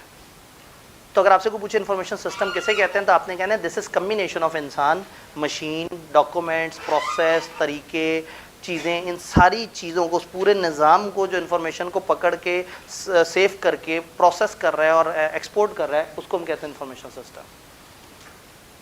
चौथी चीज़ रिस्क असेसमेंट सिस्टम। हर ऑर्गेनाइजेशन में एक आइडियली एक फंक्शन होना चाहिए रिस्क असेसमेंट का, जो नए से नए आने वाले रिस्कों को आइडेंटिफाई करे, देखे कि उसमें क्या खदशा आते हैं और उसके हिसाब से अपने आप को तैयार करके रखे। नए से नए रिस्क हमें चैप्टर 3 में ज़रा ज़्यादा बेहतर तरीके से समझ आएंगे, लेकिन यहाँ अगर हम बात करना चाहें तो अगर कोई नया सॉफ्टवेयर आया, भाई मैंने एक टाइम टेबल बनाया था और उसमें हमने एक बैच बड़ा मज़ेदार सा बनाया था। वो बैच ये था कि MFA 2-3 दिन इधर चल रहा है, इधर कॉस्ट 2-3-4 दिन चल रहा है, और उसके ऊपर एक MFA और कॉस्ट का मर्ज हुआ है, एक ऐसा बैच कि एक बच्चा कम टाइम में वो थ्योरी भी पढ़ ले, न्यूमेरिकल भी पढ़ ले और कॉस्ट भी पढ़ ले। और फिर हम MFA के सामने MFA नहीं रख रहे थे कि MFA का जो मैनेजरियल पोर्शन है वो कॉस्ट से टकरा ना जाए, बट रिस्क असेसमेंट, हर नई आने वाली चीज़ को देख के आपने अलर्ट होना है। हमने देखा स्कीम आई तो उससे वो स्कीम पूरी अप्लाई हो या ना हो या बाद में वो डिसीजन चेंज हो, हमें ये समझ आ गया कि बच्चा अब कॉस्ट और एमएफए इकट्ठे नहीं उठाएगा। तो ये जो हम खामखा एमएफए को तोड़ रहे थे दो हिस्सों में कि पहले एक ऊपर वाले टाइम पे होगा फिर नीचे वाले टाइम पे होगा, और डिस्कनेक्ट भी हो रहे थे जस्ट बिकॉज कि हम आपस में क्लैश नहीं डालना चाह रहे थे, अब हमें समझ आ गया कि अब हमें ये नए तरीके से इसको डिफाइन कर लेना चाहिए। तो रिस्क असेसमेंट इज़ आप हर नई आने वाली चीज़ को एंटिसिपेट करें, असेस करें और उसके मुताबिक कंट्रोल्स सेट करें। तो हर इदारे में नया सॉफ्टवेयर आए, नए इंसान आए, नया सिस्टम आए, कोई नई पॉलिसी आए, कोई नया रूल आए, कोई नई रेगुलेशन आए, कोई नया बिजनेस शुरू करें, कोई नई प्रोडक्ट लॉन्च करें, हमेशा उनको कुछ नए खतरे आते हैं। उन नए खतरों को देखना है और उसके मुताबिक अच्छे अच्छे कंट्रोल्स बनाने हैं। ये डिपार्टमेंट कंट्रोल्स बना रहा है, ये बताता है कि क्या कंट्रोल्स होने चाहिए। वो कंट्रोल्स इस इंफॉर्मेशन सिस्टम पे चलते हैं, उस कंट्रोल को ये कहते हैं। वो कंट्रोल के ऊपर जो माहौल है वो कंट्रोल एनवायरनमेंट है। और फिर उन सारी चीज़ों को जो चेक कर रहा है मॉनिटरिंग। मॉनिटरिंग एक फंक्शन है जो हर वक्त पिछले चारों को देखता रहता है कि क्या डायरेक्टर्स अपना फ़र्ज अदा कर रहे हैं सही से, क्या दोषावत गवर्नेंस की गवर्नेंस अच्छी है, क्या कंट्रोल्स अच्छे बने हुए हैं, क्या इन्फॉर्मेशन सिस्टम में कोई वीकनेस तो नहीं, और क्या रिस्क असेसमेंट वालों ने नए से नए अच्छे कंट्रोल्स डेवलप किए और कंट्रोल्स पे सजेशन देता है, उनको इम्प्रूवमेंट्स का बताता है, उनकी वीकनेस बताता है। तो एक इदारे में इन पांचों चीज़ों को मिला के हम कहेंगे इंटरनल कंट्रोल सिस्टम, जिसमें एक कंट्रोल्स हैं, एक ओवरऑल एनवायरनमेंट है, एक निज़ाम है जो उसको चला रहा है, और कुछ लोग हैं जो कंट्रोल्स बना रहे हैं और कुछ लोग हैं जो कंट्रोल्स को चेक कर रहे हैं। तो इन पांचों को मिला के इंटरनल कंट्रोल सिस्टम कहते हैं। किताब ने उसको थ्योरी में अलग अलग तरीके से बताया, तो मैंने नहीं ख्याल कि यहाँ पे हम थ्योरी देखें क्योंकि हमने ज़बानी सारी बातें करते रहे हैं। अब आते हैं हम अपने कंट्रोल एक्टिविटीज़ की तरफ।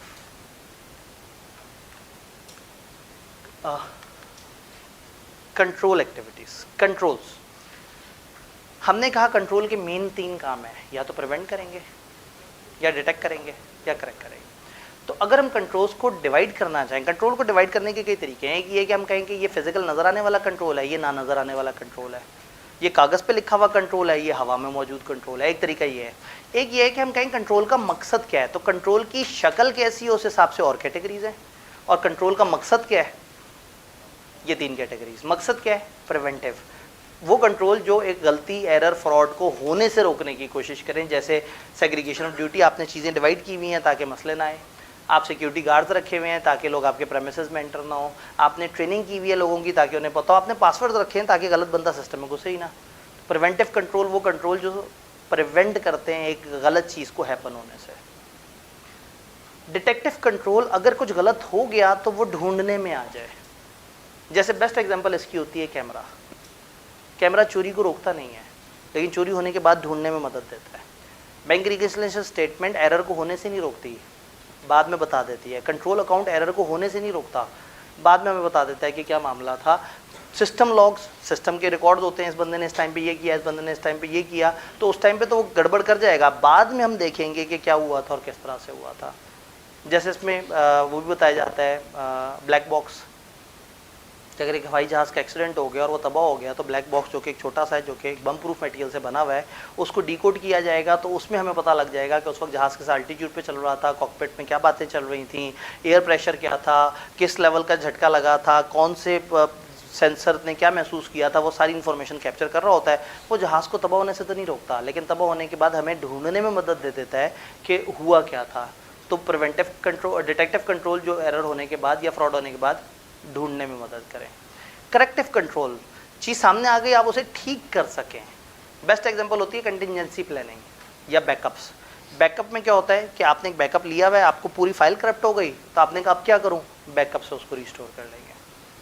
Contingency planning, what if planning, आपने कुछ कंपनियों से बात की हुई है कि अगर अचानक सैलाब आ जाए, तूफान आ जाए, कोई ज़लज़ला आ जाए, अचानक से इंटरनेट ब्रेकडाउन हो जाए और हमें अचानक से अपने ऑपरेशन वो करने पड़ेंगे, या आप सामने सड़क पर धरना ना हो सोचे 10 दिन के लिए, तो कोई एक ऐसी जगह हो जहां फ़ौरन से शिफ्ट होकर और अपने ऑपरेशंस को चलाया जा सके, ये कंटिजेंसी या व्हाट इफ अरेंजमेंट्स कहलाते हैं।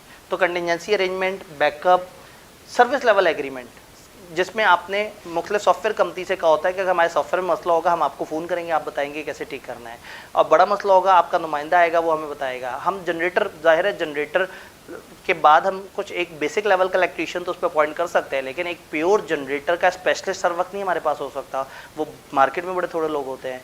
तो हमने फिर एक इदारे से बात की हुई है कि अगर हमारे जनरेटर में कोई इतना बड़ा मसला आ जाए कि जो बहुत ज़्यादा टेक्निकल एक्सपर्टीज़ चाहता हो, तो हम आपको बुलाएंगे, आपने वो काम करना है, और फिर उसकी बेसिस पे मंथली बेसिस पे एक अमाउंट सेट हो जाती है कि आप हमारे लिए अवेलेबल है, हमारे कहने पर आप आ जाएंगे। तो इसको हम कहते हैं सर्विस लेवल एग्रीमेंट, जो कि रिलायबल कंपनी के साथ होते हैं। ये मैंने एक फिजिकल एग्रीमेंट बताया। सॉफ्टवेयर के केस में आपका सॉफ्टवेयर कंपनी के साथ ये सॉफ्टवेयर एग्रीमेंट होता है। तो ये अलग अलग तरह की कैटेगरीज हैं। यहाँ ये 3 कैटेगरी के कंट्रोल्स, और इसके ऊपर अगर कोई सवाल है तो बताएं। वो भाई कुछ कहना चाह रहे हैं।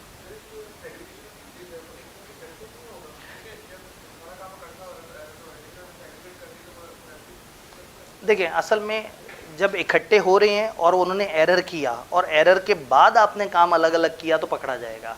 हम ये कह रहे हैं कि हमने शुरू से ही डिवाइड किया हुआ है, तो जब शुरू से डिवाइड किया हुआ है तो होने के चांसेस कम हो जाएंगे। जी, यहाँ तक जो प्रिवेंटिव, डिटेक्टिव, करेक्टिव की बहस है, या वो जो 5 कंपोनेंट्स हैं, क्लियर है।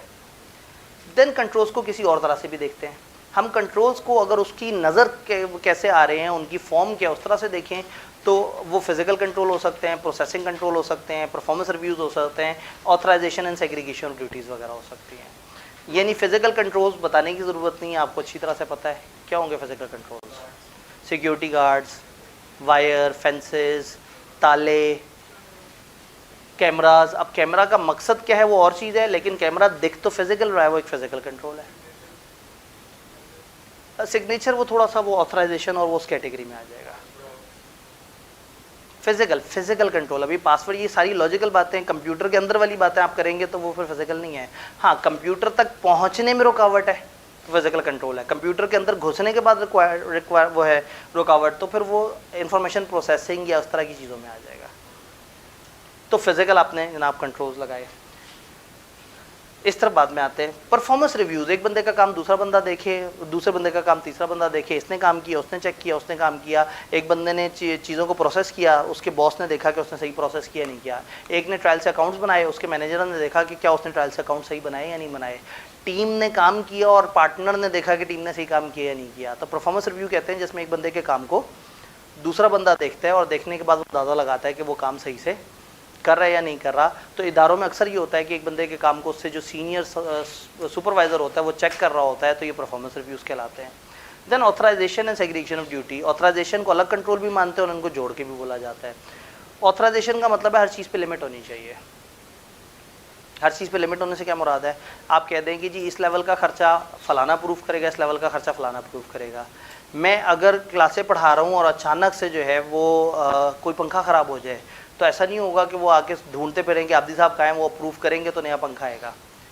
हाँ, लेकिन अगर मैं क्लासें पढ़ा रहा हूँ और जनरेटर तबाह हो जाता है, उस पर बिजली गिर जाती है, तो ये एक ऐसी चीज़ है कि उसके बाद वो कहेंगे कि इससे पहले आब्दी साहब को पानी जाके पिलाते हैं, उनको हौसला देते हैं, उनसे कहते हैं भाई थोड़ा जनरेटर गया।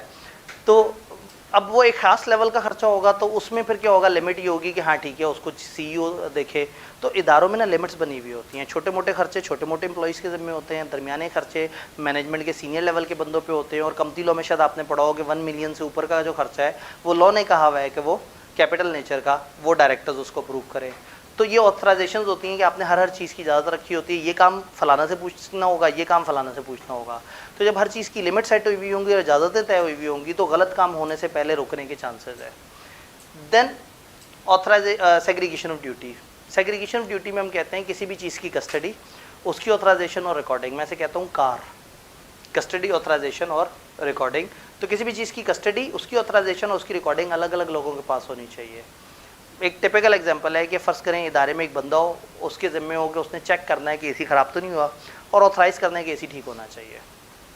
फिर उसी की जेब में पैसे पड़े हुए हों और वो पैसे से AC ठीक भी करवाए, और उसी ने रिकॉर्ड करना हो कि मैंने AC ठीक करवाया। तो फिर क्या होगा, वो ऊपर वाली जेब से नीचे वाली जेब में पैसे डालेगा और लिख देगा कि AC ख़राब हुआ था, मैंने इसको देखा समझा, वाकई ख़राब हुआ था, मैं एक बंदे को लेके आया, उसने ठीक किया और मैंने उस बंदे को पेमेंट कर दी और ये एंट्री रिकॉर्ड हो गई। लेकिन अगर वो बंदा जिसने आइडेंटिफाई करना हो कि AC ख़राब है वो और है, पैसे जिसके पास पड़े हैं वो और है, और जिसने अकाउंटिंग एंट्री करनी है वो और है, और कितनी अच्छी बात हो कि उसमें ऑथराइजेशन लेवल एक अलग भी हो। तो जब ये अलग अलग तरह के लोग चीज़ों को देख रहे हैं तो गुमान ये है कि गड़बड़ होने के चांसेस कम हो जाएंगे।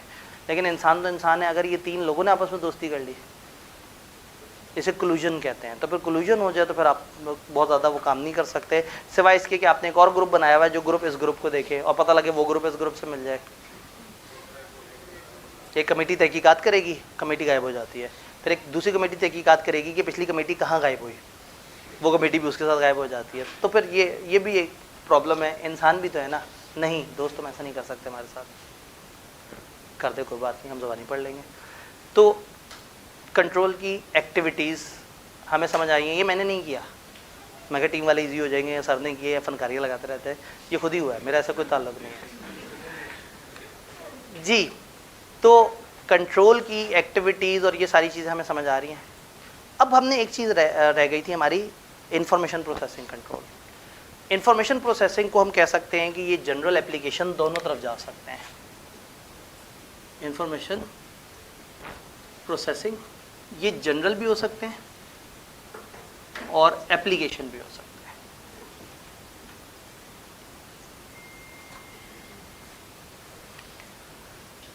इंफॉर्मेशन प्रोसेसिंग का मतलब है, अब ये सॉफ्ट कंट्रोल्स की बात हो रही है, हार्ड कंट्रोल्स की बात नहीं हो रही, सिस्टम के अंदर के कंट्रोल्स की बात हो रही है। अब जनरल कंट्रोल्स का मतलब है ओवरऑल कंट्रोल्स जो कि सॉफ्ट हैं, हार्ड कंट्रोल्स नहीं, सॉफ्ट कंट्रोल्स।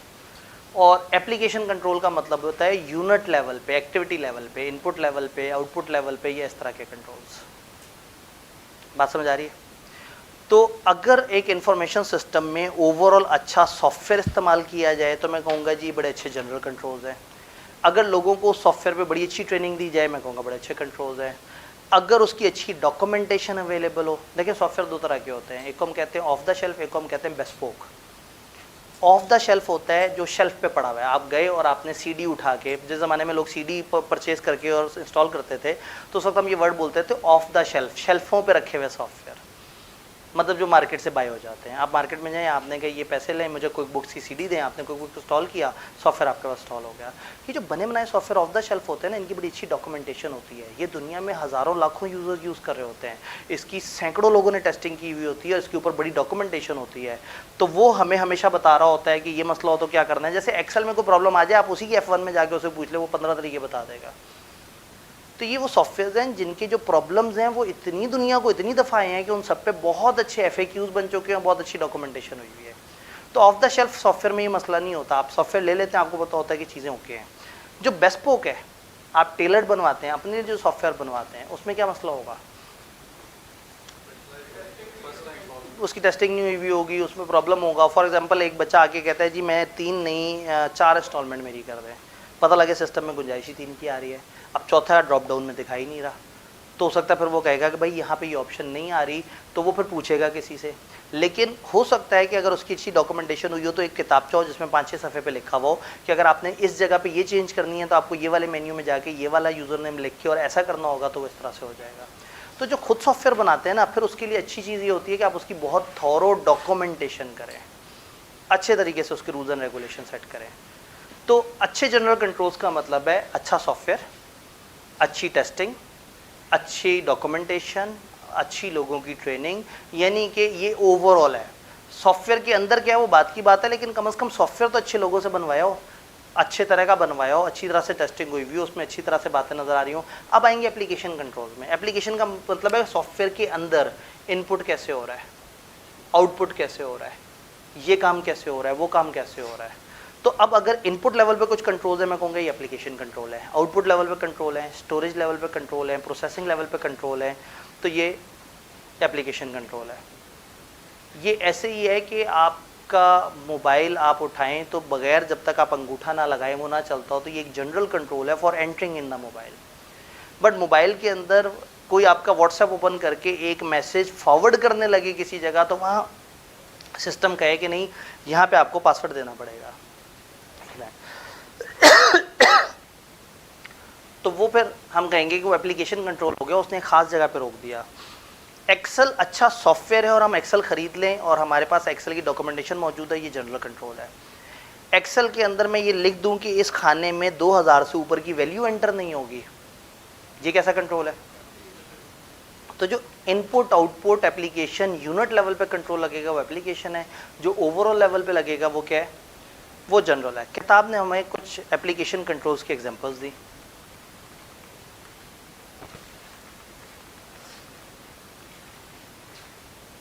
जनरल कंट्रोल्स जो मैनी डिफरेंट एप्लीकेशन से रिलेटेड हैं, ओवरऑल सिस्टम से रिलेटेड हैं। अगर ओवरऑल सिस्टम के कंट्रोल वीक हैं तो गुमान ये है कि अंदर वाली चीज़ें भी सही नहीं होंगी। कुछ कॉमन एग्जांपल आई कि अब कभी कभी मूड में हो तो पूछ लेता है, तो कुछ कॉमन एग्जांपल क्या है? डेवलपमेंट ऑफ नया इंफॉर्मेशन सिस्टम के ऊपर कंट्रोल्स, उसकी डॉक्यूमेंटेशन और चेंजेस की टेस्टिंग के कंट्रोल, अनऑथराइज लोग उसमें घुस के चेंजेस ना करें उसके कंट्रोल्स, उसमें इनकरेक्ट फाइल्स यूएसबीज ना एंटर हों उसके कंट्रोल, और बैकअप ब्रेकडाउन या इस तरह का कोई मसला हो तो उसके अरेंजमेंट्स और वो सारी चीज़ें। ये कुछ कॉमन जनरल कंट्रोल्स हैं जो ज़्यादातर सॉफ्टवेयर्स में हम यूज़ कर रहे होते हैं।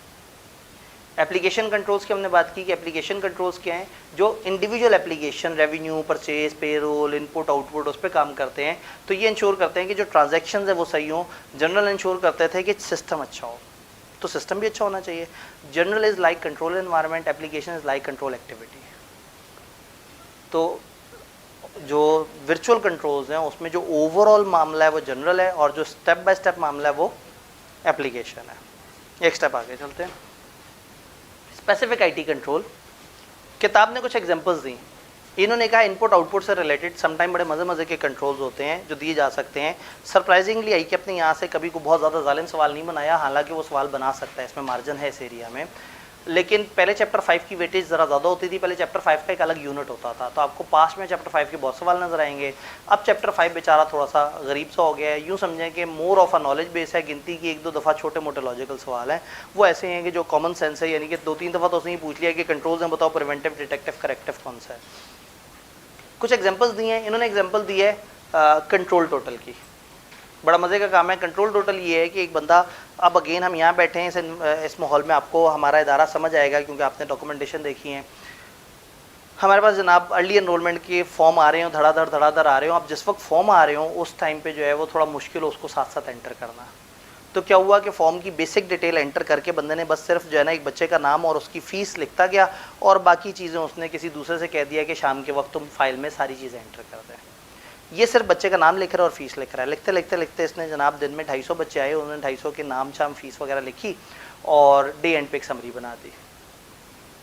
दूसरी तरफ जो बंदा है उसने क्या किया, हर बच्चा पकड़ा, हर बच्चे का एक आईडी से उसका यूज़र क्रिएट किया, या अगर उसका यूज़र पहले से क्रिएट था तो वहाँ जाके उस बच्चे की ये नई इन्फॉर्मेशन एंटर की और वो सारा कुछ है। इसका मतलब है कि एक बच्चे ने ओवरऑल बस एक टोटल लिस्ट बना के उसका एक ग्रैंड टोटल बना लिया और दूसरा इंडिविजुअली एंट्री कर रहा है। गुमान ये है कि जो इंडिविजुअली एंट्री कर रहा है हो सकता है वो इंडिविजुअल एंट्री करते हुए कोई अमाउंट प्लस माइनस कर दे। अच्छा, गुमान ये भी है कि जो वो लिस्ट बना रहा है वो भी गलती कर सकता है। तो कितनी अच्छी बात है कि हम एक दफ़ा कंट्रोल टोटल लगा लें। जब उसने 250 फॉर्म एंटर कर लिए सॉफ्टवेयर में बच्चों की आईडीज़ में, वो सिस्टम से कहे मुझे समरी जनरेट करके दो आज के दिन किन किन बच्चों में कितनी कितनी एंट्री हुई। तो पता ही लगा जी आज के दिन में इतने रुपए फीस की मद में जो है वो आए। फिर वो दूसरी तरफ आएगा, दूसरी लिस्ट का ग्रैंड टोटल क्या, अगर ये दोनों आपस में मैच कर रहे हैं तो कभी इम्कान है कि इंडिविजुअली भी ठीक रहा होगा। हो सकता है आपसे एरर हो जाए, लेकिन ज़्यादा चांस ये है कि अगर वो भी मैच कर रहा है वो भी मैच कर रहा है। अगर आप इसको इलेक्ट्रॉनिक बजाय मैनुअल समझना चाहें तो यूँ समझें कि एक बंदा दूसरे को फॉर्म पकड़ाई जा रहा है, वो फॉर्म की सारी चीज़ें उसमें एंटर करी जा रहा है, और डे एंड पे पहले वाले बंदे ने सारे फॉर्म पकड़े और उसमें कैलकुलेटर पकड़ के सिर्फ उसकी अमाउंट को लिखता गया और एक टोटल निकाल लिया। इस टोटल को उसके एंटर किए हुए से मैच करेगा, तो इसको हम कहते हैं कंट्रोल टोटल। ये बात समझ आई? सामने एक एग्जांपल के थ्रू उसको बताने की कोशिश की हुई है। कंट्रोल टोटल के छोटे भाई हैं बैच टोटल। 250 फॉर्म एंटर होने के बाद रात 11:30 बजे अचानक से पता लगे कि ये तो मैच नहीं कर रहे, अब तो रुल जाएंगे फॉर्म ढूंढ ढूंढ के। तो कितना अच्छा हो कि हर 30 फॉर्म आने पे ये एक्टिविटी हो जाया करे। 30 फॉर्म की बल्क एंट्री हो और 30 फॉर्म की लिस्ट बने, 30 फॉर्म की एंट्री और इनको आपस में मैच करें। ओके, ये 30 साइड पे हो गए, अगले 30। तो कंट्रोल टोटल अगर बैजेस फॉर्म में हो रहा हो तो ये कहलाता है बैच टोटल, याद रहेगा। Then range check, existence check. System में जब एंट्री हो रही होती है तो वो एंट्री हो रही होती है न्यूमेरिक में। रेगुलर क्लास में मैंने बकायदा उसका पूरा बताया था कि वो किस तरह से न्यूमेरिक कीबोर्ड होता है और उसमें आप किन चीज़ों को किस तरह से कर रहे होते हैं। तो उन लोगों का हाथ साफ होता है और बड़ी तेज़ी से एंट्रियाँ कर रहे होते हैं।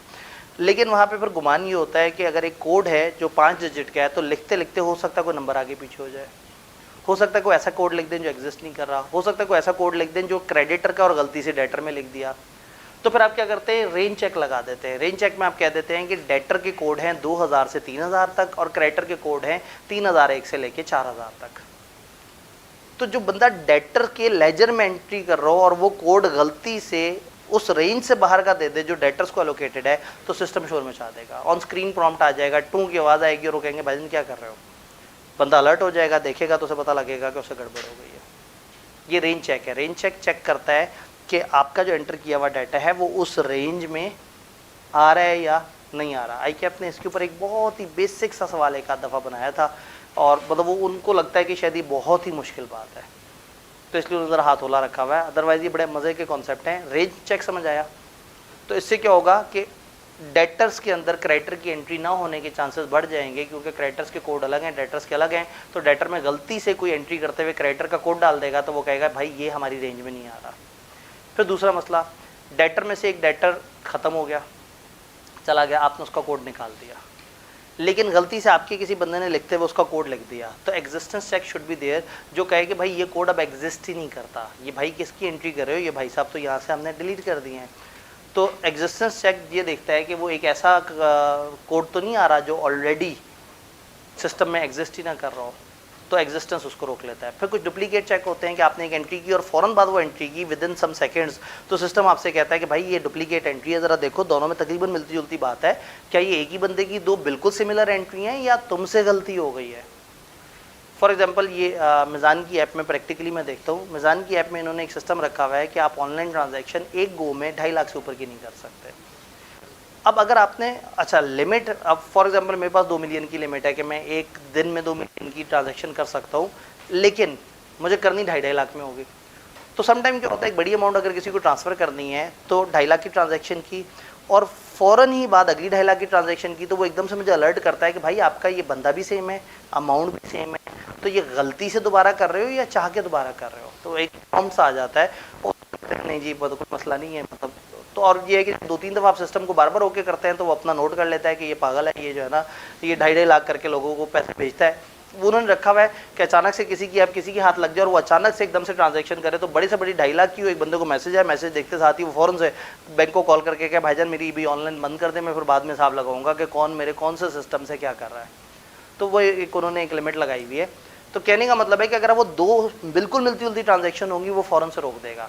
एक बच्चे के यहाँ पे एलडी एनरोलमेंट वो एंटर कर रहे हैं कि ये वाले बच्चे ने ये वाले सब्जेक्ट में एलडी एनरोलमेंट कराई इतने पैसे, वही एंट्री दोबारा होगी तो सिस्टम कहेगा भाई क्या कर रहे हो, या सब्जेक्ट गलत है या आपने किसी और बच्चे की एंट्री यहाँ पे कर दी है। वो डुप्लीकेट चेक कहलाते हैं, आपके पास किताब में आ रहा होगा। ऑन स्क्रीन प्रॉम्प्ट, स्क्रीन पे वार्निंग आ जाती है। मैंने क्लास में इसकी रीज़न बताई थी कि इस वार्निंग के साथ आवाज़ क्यों आती है, क्यों आती है आवाज़। चूँकि जो एंट्रियां कर रहे होते हैं उनके पास को 2500 तो एंट्रियां होती हैं, तो वो नुमेरिक कीबोर्ड पे होते हैं और वो इधर से ऐसे करके एंटर दबाते जा रहे होते हैं, डेबिट में क्या लिखना है, क्रेडिट में क्या लिखना है, क्योंकि डेबिट में भी इंग्लिश थोड़ी लिखनी होती है, कोई कोड होता है जिसको डेबिट करना होता है, कोई और चीज़ होती है जिसको क्रेडिट करना होता है, तो उनके हाथ चल रहे होते हैं, तो वो उसको देखते देखते देखते शायद 25 एंट्रियाँ करने के बाद स्क्रीन पर आके देखिए यहाँ क्या चल रहा है, और पता लगे वो दूसरी एंट्री पर था और वो एरर आ गया था और स्क्रीन प्रॉम्प्ट सामने आया हुआ था और ये इधर देख रहा था। तो इसलिए वो आवाज़ के साथ आता है। इंटरेस्टिंग बात ये है कि अगर आप अपने कंप्यूटर के स्पीकर की आवाज़ बिल्कुल भी बंद कर दें फिर भी आती है। ये सिस्टम के अपने बिल्ट इन स्पीकर से आवाज़ आती है, यानी उन्होंने इस हद तक वो रखा हुआ है कि एक बंदे ने अगर सारी आवाज़ें भी बंद की हुई हैं तो ये वाला प्रॉम्प्ट जो है उसको CPU के अंदर से आवाज़ आएगी। हाँ, साउंड के ड्राइवर भी ना आती है, क्योंकि अलग से दो चीज़ें ऐसी अलग से होती हैं। कंप्यूटर की अपनी क्लॉक होती है, आपने अगर कंप्यूटर बंद कर दिया तो दोबारा चलाएंगे तो उसकी तो क्लॉक पागल हो जाएगी, वो तो भूल गई होगी, वो तो दोबारा से जागेगी। तो क्लॉक का एक अलग से सेल भी अलग से होता है और क्लॉक का सिस्टम भी बाकियों से डिफरेंट होता है। तो खैर ये बात समझ आई। अब यहाँ पे एक बड़ा मशहूर ज़माना कंट्रोल है चेक डिजिट। चेक डिजिट में क्या होता है, चेक डिजिट में ये होता है कि आपने जो है वो कुछ कोड्स एंटर करने होते हैं, तो आपको डर ही होता है कि ट्रांसपोजिशन एरर ना हो जाए, तो आप सिस्टम को अपने सारे कोड्स बताते हैं और सिस्टम एक मैथमेटिकल फार्मूले की बेस पे आपको उनके चेक डिजिट आइडेंटिफाई करके दे देता है। आप कहते हैं ये 5-5 डिजिट के कोड हैं और ये 250 कोड हैं, आपने दे दिए सिस्टम को, सिस्टम अगले ही सेकंड आपको वो 250 कोड 6-6 डिजिट के बना के दे देगा और 5 के बाद हाइफन डला हुआ होगा और छठा डिजिट आ रहा होगा, और वो आपसे कहेगा आइंदा ये 5 डिजिट कोड जब भी डालना है आपने छठे नंबर के साथ डालना है। ये छठा नंबर क्या करता है, ये छठा नंबर प्रोटेक्ट करता है आपकी तरतीब को। क्योंकि उसने मैथमेटिकली फार्मूले से मल्टीप्लाई किया होता है, वक्त कम है, बहुत ज़्यादा डिटेल में नहीं जा सकते, लेकिन चलें यहीं की एक एग्जांपल देख लेते हैं। फॉर एग्जांपल एक रोल नंबर है 3467 और चेक डिजिट में फ़र्ज़ करें मॉड्यूलस 11 सिस्टम चल रहा है। कई तरह के मॉड्यूलस होते हैं, पूछे कई फ्रेमवर्क है, एक मशहूर फ्रेमवर्क 11 है और किताब ने उसी का जिक्र किया। जो 11 फ्रेमवर्क है, ये 11 मॉड्यूलस, वो क्या करता है, वो कोशिश करता है कि हर कोड का मल्टीप्लायर 11 पे डिवाइड होता हो।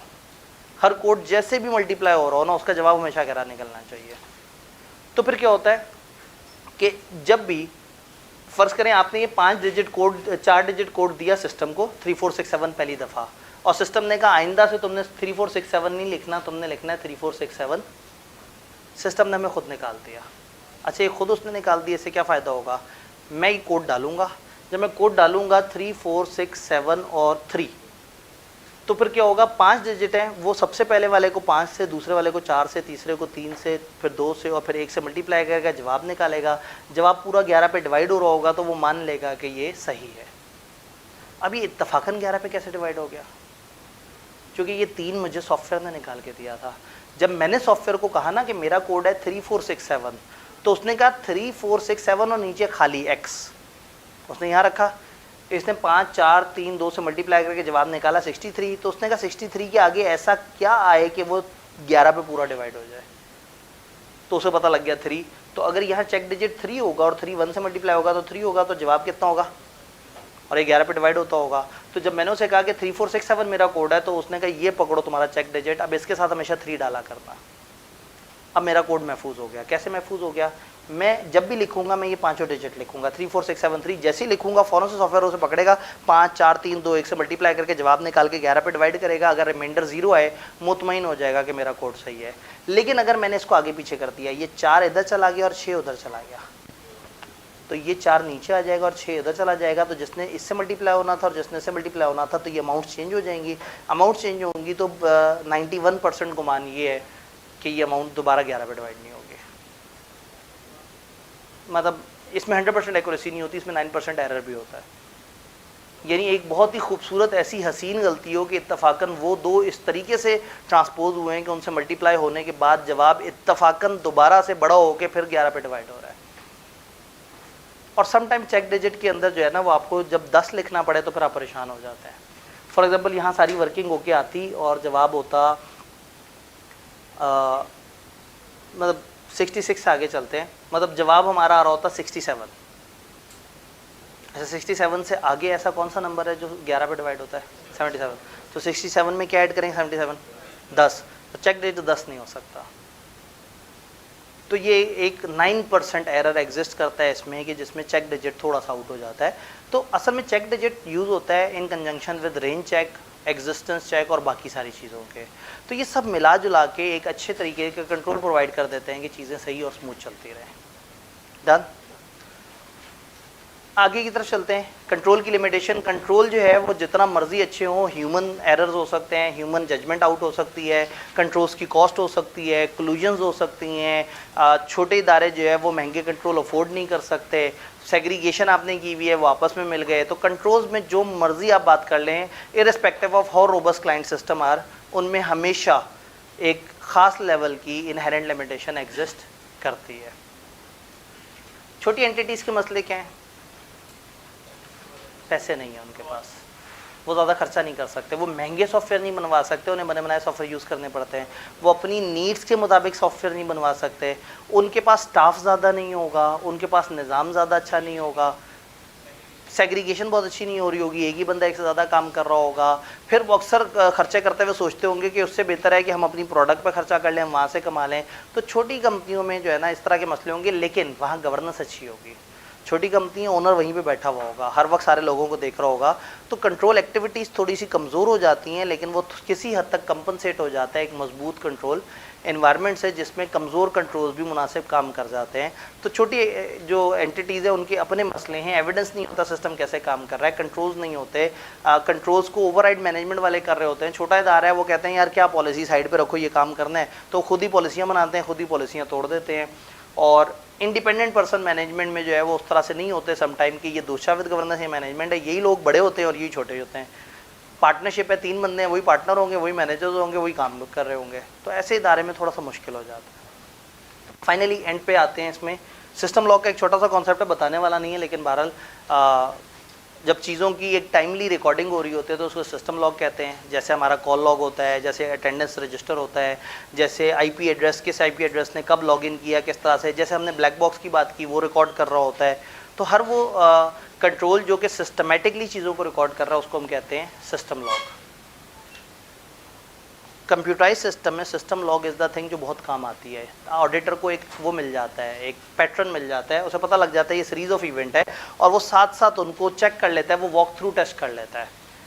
फिजिकल में तो देखना बड़ी आसान सी बात है, मैं कहूँगा जी सबसे पहले बच्चा फॉर्म जमा कराता है वहाँ, फिर फलाना जगह रसीद होती है, फिर फलाना जगह ये कागज़ होता है, 6 कागज़ जनरेट हुए, 6 डिपार्टमेंट है। ऑडिटर एक बच्चे को उठाएगा और 6 डिपार्टमेंट्स में जाके देख लेगा, उसे पता लग जाएगा कहाँ गड़बड़ हुई।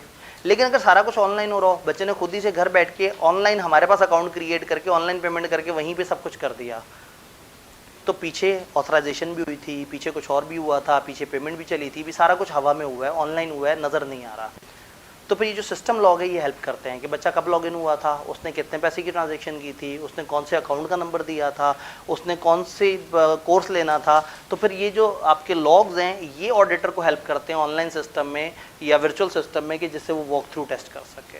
वॉक थ्रू टेस्ट है जिसमें आप सीरीज ऑफ इवेंट को साथ साथ चेक कर रहे होते हैं कि ट्रायल में क्या था, लेजर में क्या था, फलाना में क्या था, तो सिस्टम लॉग उसमें हेल्प करते हैं। डॉक्यूमेंटेशन, आखिरी टॉपिक चैप्टर 5 का। डॉक्यूमेंटेशन इज, अब सिस्टम समझ लिया, देख लिया, जान लिया, अब क्या करना है, अब डॉक्यूमेंट करना है। याद है डॉक्यूमेंटेशन की अफादियत, हर चीज़ डॉक्यूमेंट करनी है। क्लाइंट आपको बताए और ज़बानी आप याद रख लें, ये कोई अच्छी बात नहीं है। हर चीज़ को लिखें, हर चीज़ को नोट करें। लिखने के, नोट करने के कई तरीके हैं, narrative notes, flow chart, questionnaire. Narrative note सबसे आसान सा तरीका ये है कि क्लाइंट आपके पास चले जाएं। अब पुराने ज़माने में क्या होता था, आप क्लाइंट के पास जाते थे, सिस्टम बताता था, आप लिखते थे, फिर आके उसको नीट करते थे, पहले रफ बनाते थे। अब बहुत आसान सा काम है, जो ट्रेनी है वो लैपटॉप लेके क्लाइंट के पास चला जाता है, वहाँ कुर्सी पर बैठता है, गोद में लैपटॉप रखता है, उनसे कहता है बस बताते जाएँ, वो बताता जाता है, ये लिखता जाता है। और अगर कोई बहुत ही कुछ सियाना ट्रेनी हो तो उसने अपने पास गूगल ट्रांसलेट करके और सिस्टम में वो वर्ड को उसके साथ लिंक किया होगा कि क्लाइंट उर्दू में बोलता जाए, वो सिस्टम खुद ही इंग्लिश में टाइप करता जाए। अब पता नहीं क्या आप मानते हैं कि टेक्नोलॉजी इतनी आगे गई है या नहीं गई? सब पॉसिबल है। और ये गूगल ट्रांसलेट तो बड़ा पुराने अरसे में कर रही है, तो अब तो गेम बहुत आगे की हो चुकी है। अब तो आर्टिफिशियल इंटेलिजेंस आपका सबसे बड़ा दुश्मन, जैसे आप हमेशा डरते हैं, उसने तो गेम बहुत आगे पहुंचा दी है जी। ट्रांसलेशन को रिव्यू करना पड़ेगा, हल्के फुल्के एरर होंगे, पता है with a very good training Aahista Aahista बहुत एक्यूरेसी आ जाती है। अब इस टाइम पे इनके जो वॉइस रिकग्निशंस हैं, सिर्फ आप गूगल कीबोर्ड कर लें अपने मोबाइल में उर्दू में, आप वॉइस में उर्दू बोलें, वो उर्दू टाइप करेगा और बहुत खूबसूरत टाइप करेगा। मुश्किल से बीच में कुछ एक आध हर्फ आगे पीछे कर देगा, और एक दफ़ा आपकी आवाज़ की पहचान उसे बेहतर होती चली जाए तो वो उसकी एक्यूरेसी और बढ़ती चली जाती है। तो ऑडिटर तो ज़ाहिर है वो सियाना होता है, लैपटॉप होते हैं, कम टाइम होता है, तो वो इन सारे टूल्स को इस्तेमाल करता है। तो इन टूल से नाराज़ नहीं होना, इनसे लड़ना नहीं है, इनसे दोस्ती करनी है, इन्होंने हेल्प करना है। आपने कंप्यूटर पे एग्ज़ाम देना है CA फाइनल का, लैपटॉप पे एग्ज़ाम देना है जी। नैरेटिव नोट्स लिखने में, यानी कि हर चीज़ लिख ली जाए, जो क्लाइंट बताए उसको प्लेन सिंपल साफ़ सुथरी इंग्लिश में, सिंपल हो, आराम से बन जाए और आप उसको नोट करते जाएं, तो ये हम कहेंगे कि ये नैरेटिव नोट बन गया। नैरेटिव नोट का फ़ायदा ये है कि इसको लिखना आसान है, कोई टेक्निकल लैंग्वेज नहीं चाहिए और आप सारा कुछ लिख सकते हैं, आपको कुछ छुपाने की ज़रूरत नहीं है। नुकसान ये है कि इतना लेंथी हो जाता है, इतना बोरिंग हो जाता है कि लोगों के लिए एट टाइम्स इसे देखना थोड़ा सा मुश्किल हो जाता है। एक किताब में अगर 4 सफ़े पे कुछ बातें लिखी हुई हैं और एक 2 मिनट की वीडियो उसको एक्सप्लेन कर रही है, तो आप 2 मिनट की वीडियो देख लेंगे, लेकिन वो 4 सफ़े नहीं पढ़ेंगे। तो लोग थोड़ा शॉर्टकट के आदी होते हैं, वो इतनी ज़्यादा डॉक्यूमेंटेशन लोगों से पढ़ी नहीं जाती, तो पीपल टेंड के वो थोड़ी सी ज़रा ज़्यादा टेक्निकल चीज़ की तरफ आएँ, which is system flow chart. System flow chart क्या होता है? एक पिक्टोरियल डिस्प्ले होता है, एक पिक्चर सी बना के उस सारे को बना देते हैं कि ये इस तरह से, फॉर एग्जांपल एक टीचर ने भी कॉन्सेप्ट बताना है तो वो कहता है इसमें ये चीज़ ऐसे, ये चीज़ ऐसे, उसके अंदर वो बातें हैं, उसके अंदर वो 2 बातें हैं। तो फ्लो चार्ट में क्या होता है कि आप क्लाइंट के सिस्टम से सिस्टम समझते हैं और फिर उसको सारे को फ्लो चार्ट में बनाते हैं। फ्लो चार्ट में दिखाते हैं कि पहले क्या होगा, बाद में क्या होगा। आज हम लोगों ने इंशाल्लाह कुछ फ्लो चार्ट्स देखने भी हैं अपने टेस्ट ऑफ कंट्रोल्स देखते हुए इंशाल्लाह। तो आप ये देखेंगे कि उसमें एक सफ़े पे इतनी सारी इन्फॉर्मेशन आ जाती है और पूरा एक डायग्राम बनी होती है और आपको साफ समझ आ जाता है कि क्या प्रोसेस कैसे चल रहा है और सिस्टम में कौन कौन सी चीज़ें कहाँ जा रही हैं। तो फ्लो चार्ट का प्रॉब्लम ये है कि इसके लिए टेक्निकल स्किल चाहिए। इसको समझना मुश्किल है, इसको लिखना मुश्किल है, इसको डॉक्यूमेंट करना मुश्किल है। बन जाए तो कोई भी बंदा बेसिक अंडरस्टैंडिंग के साथ इसको देख के एक अच्छे नतीजे पे पहुंच सकता है, वो ओपिनियन तक पहुंच जाएगा। लेकिन फ्लो चार्ट को बनाना जो है वो थोड़ा सा ज़रा एक मुश्किल काम है। इसके लिए फिर सॉफ्टवेयर टूल्स, माइक्रोसॉफ्ट विजुअल, इस तरह की चीज़ें लोग यूज़ करते हैं, उसको बनाते हैं। लेकिन वंस बन जाए तो अच्छी चीज़ है। अच्छा, फिर बन गया तो अपडेट भी इतना आराम से नहीं होता।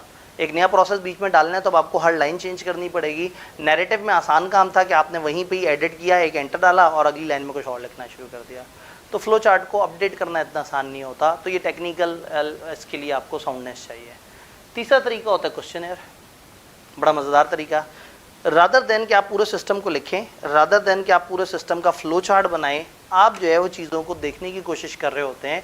आप एक पर्सपेक्टिव डेवलप करते हैं। मैं अक्सर लोगों को एक सिस्टम बताता हूँ, मैं कहता हूँ ज़रा इसमें एरर तो निकालें।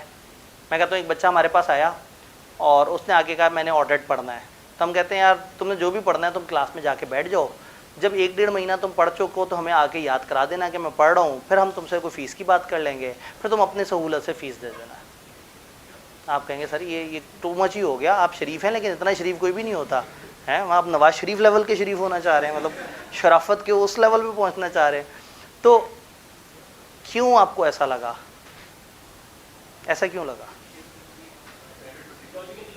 लॉजिकल नहीं लग रहा, इसलिए कि आपको पता है कि कॉलेज में एडमिशन होना है तो कोई ना कोई डॉक्यूमेंटेशन होनी चाहिए, कोई तस्वीर होनी चाहिए, कोई कार्ड होना चाहिए, कोई नाम लिखा होना चाहिए, कहीं एंट्री होनी चाहिए, कोई रोल नंबर मिलना चाहिए, कुछ इस तरह की चीज़ें होनी चाहिए। इसका मतलब ये है कि आप कॉलेज कोई भी सोचें, आपके जहन में 10-12 प्रोसेस आते हैं। तो जब आपके जहन में 10-12 प्रोसेस आते हैं तो ऑडिटर तो आपसे ज़रा ज़्यादा सियाना है, उसने दुनिया भी देखी हुई है और उसके साथ टीम में कुछ बड़े बुजुर्ग भी बैठे हुए हैं जो उन्हें बताएंगे, प्लस वो गूगल पे भी सर्चें कर लेता है। तो किसी भी इदारे में जाके रादर देन के मैं उनसे कहूँ तुम अपना सिस्टम बताओ, मैं उस तरह के इदारों का इंटरनेट से जो टिपिकली चलता हुआ सिस्टम है वो उठाऊँ।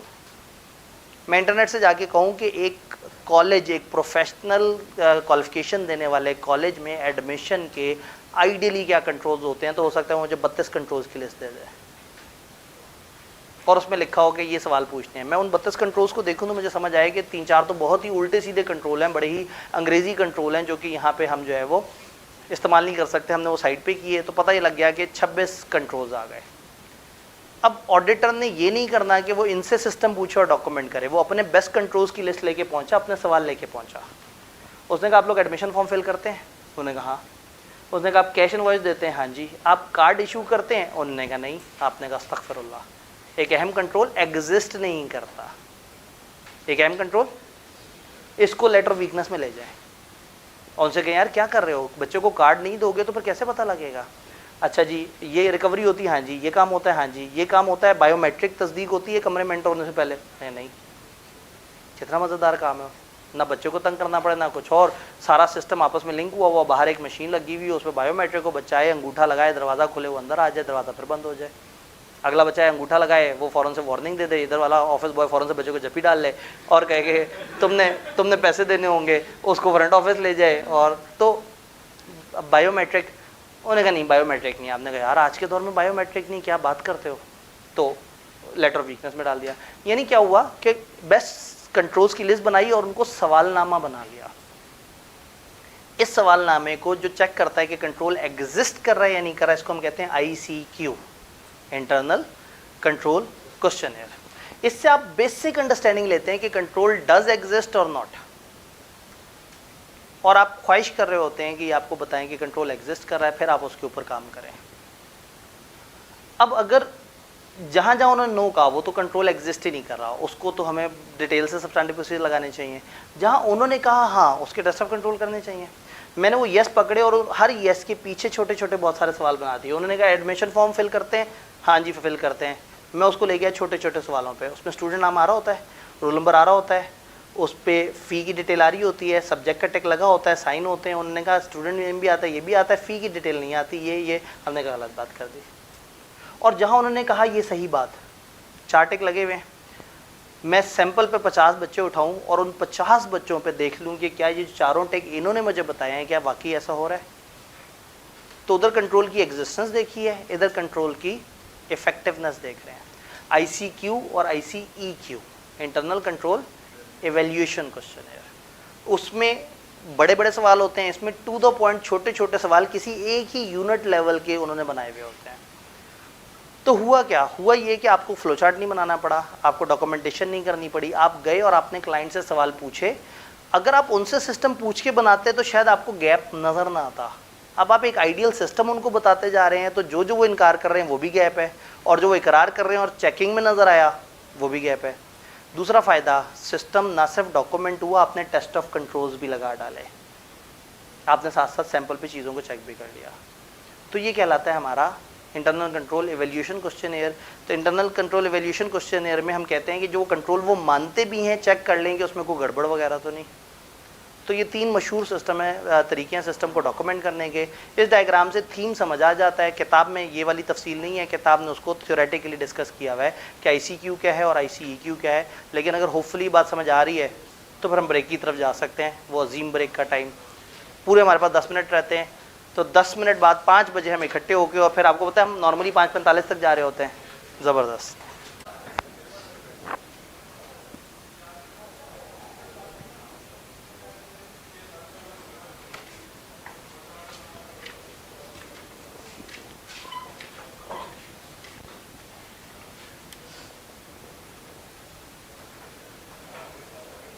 जी जनाब,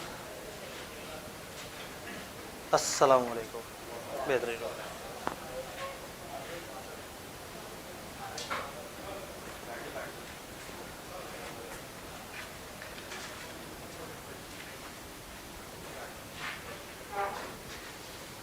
टेस्ट ऑफ कंट्रोल्स, कंट्रोल समझ आ गया।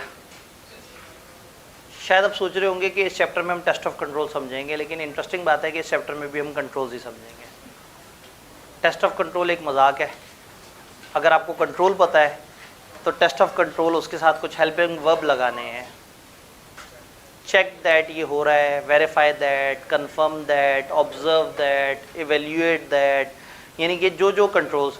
तो टेक्निकली नाम चैप्टर का टेस्ट ऑफ कंट्रोल है कि अल्हम्दुलिल्लाह इसमें टेस्ट ऑफ कंट्रोल के बारे में बहुत ही थोड़ी सी जानकारी है।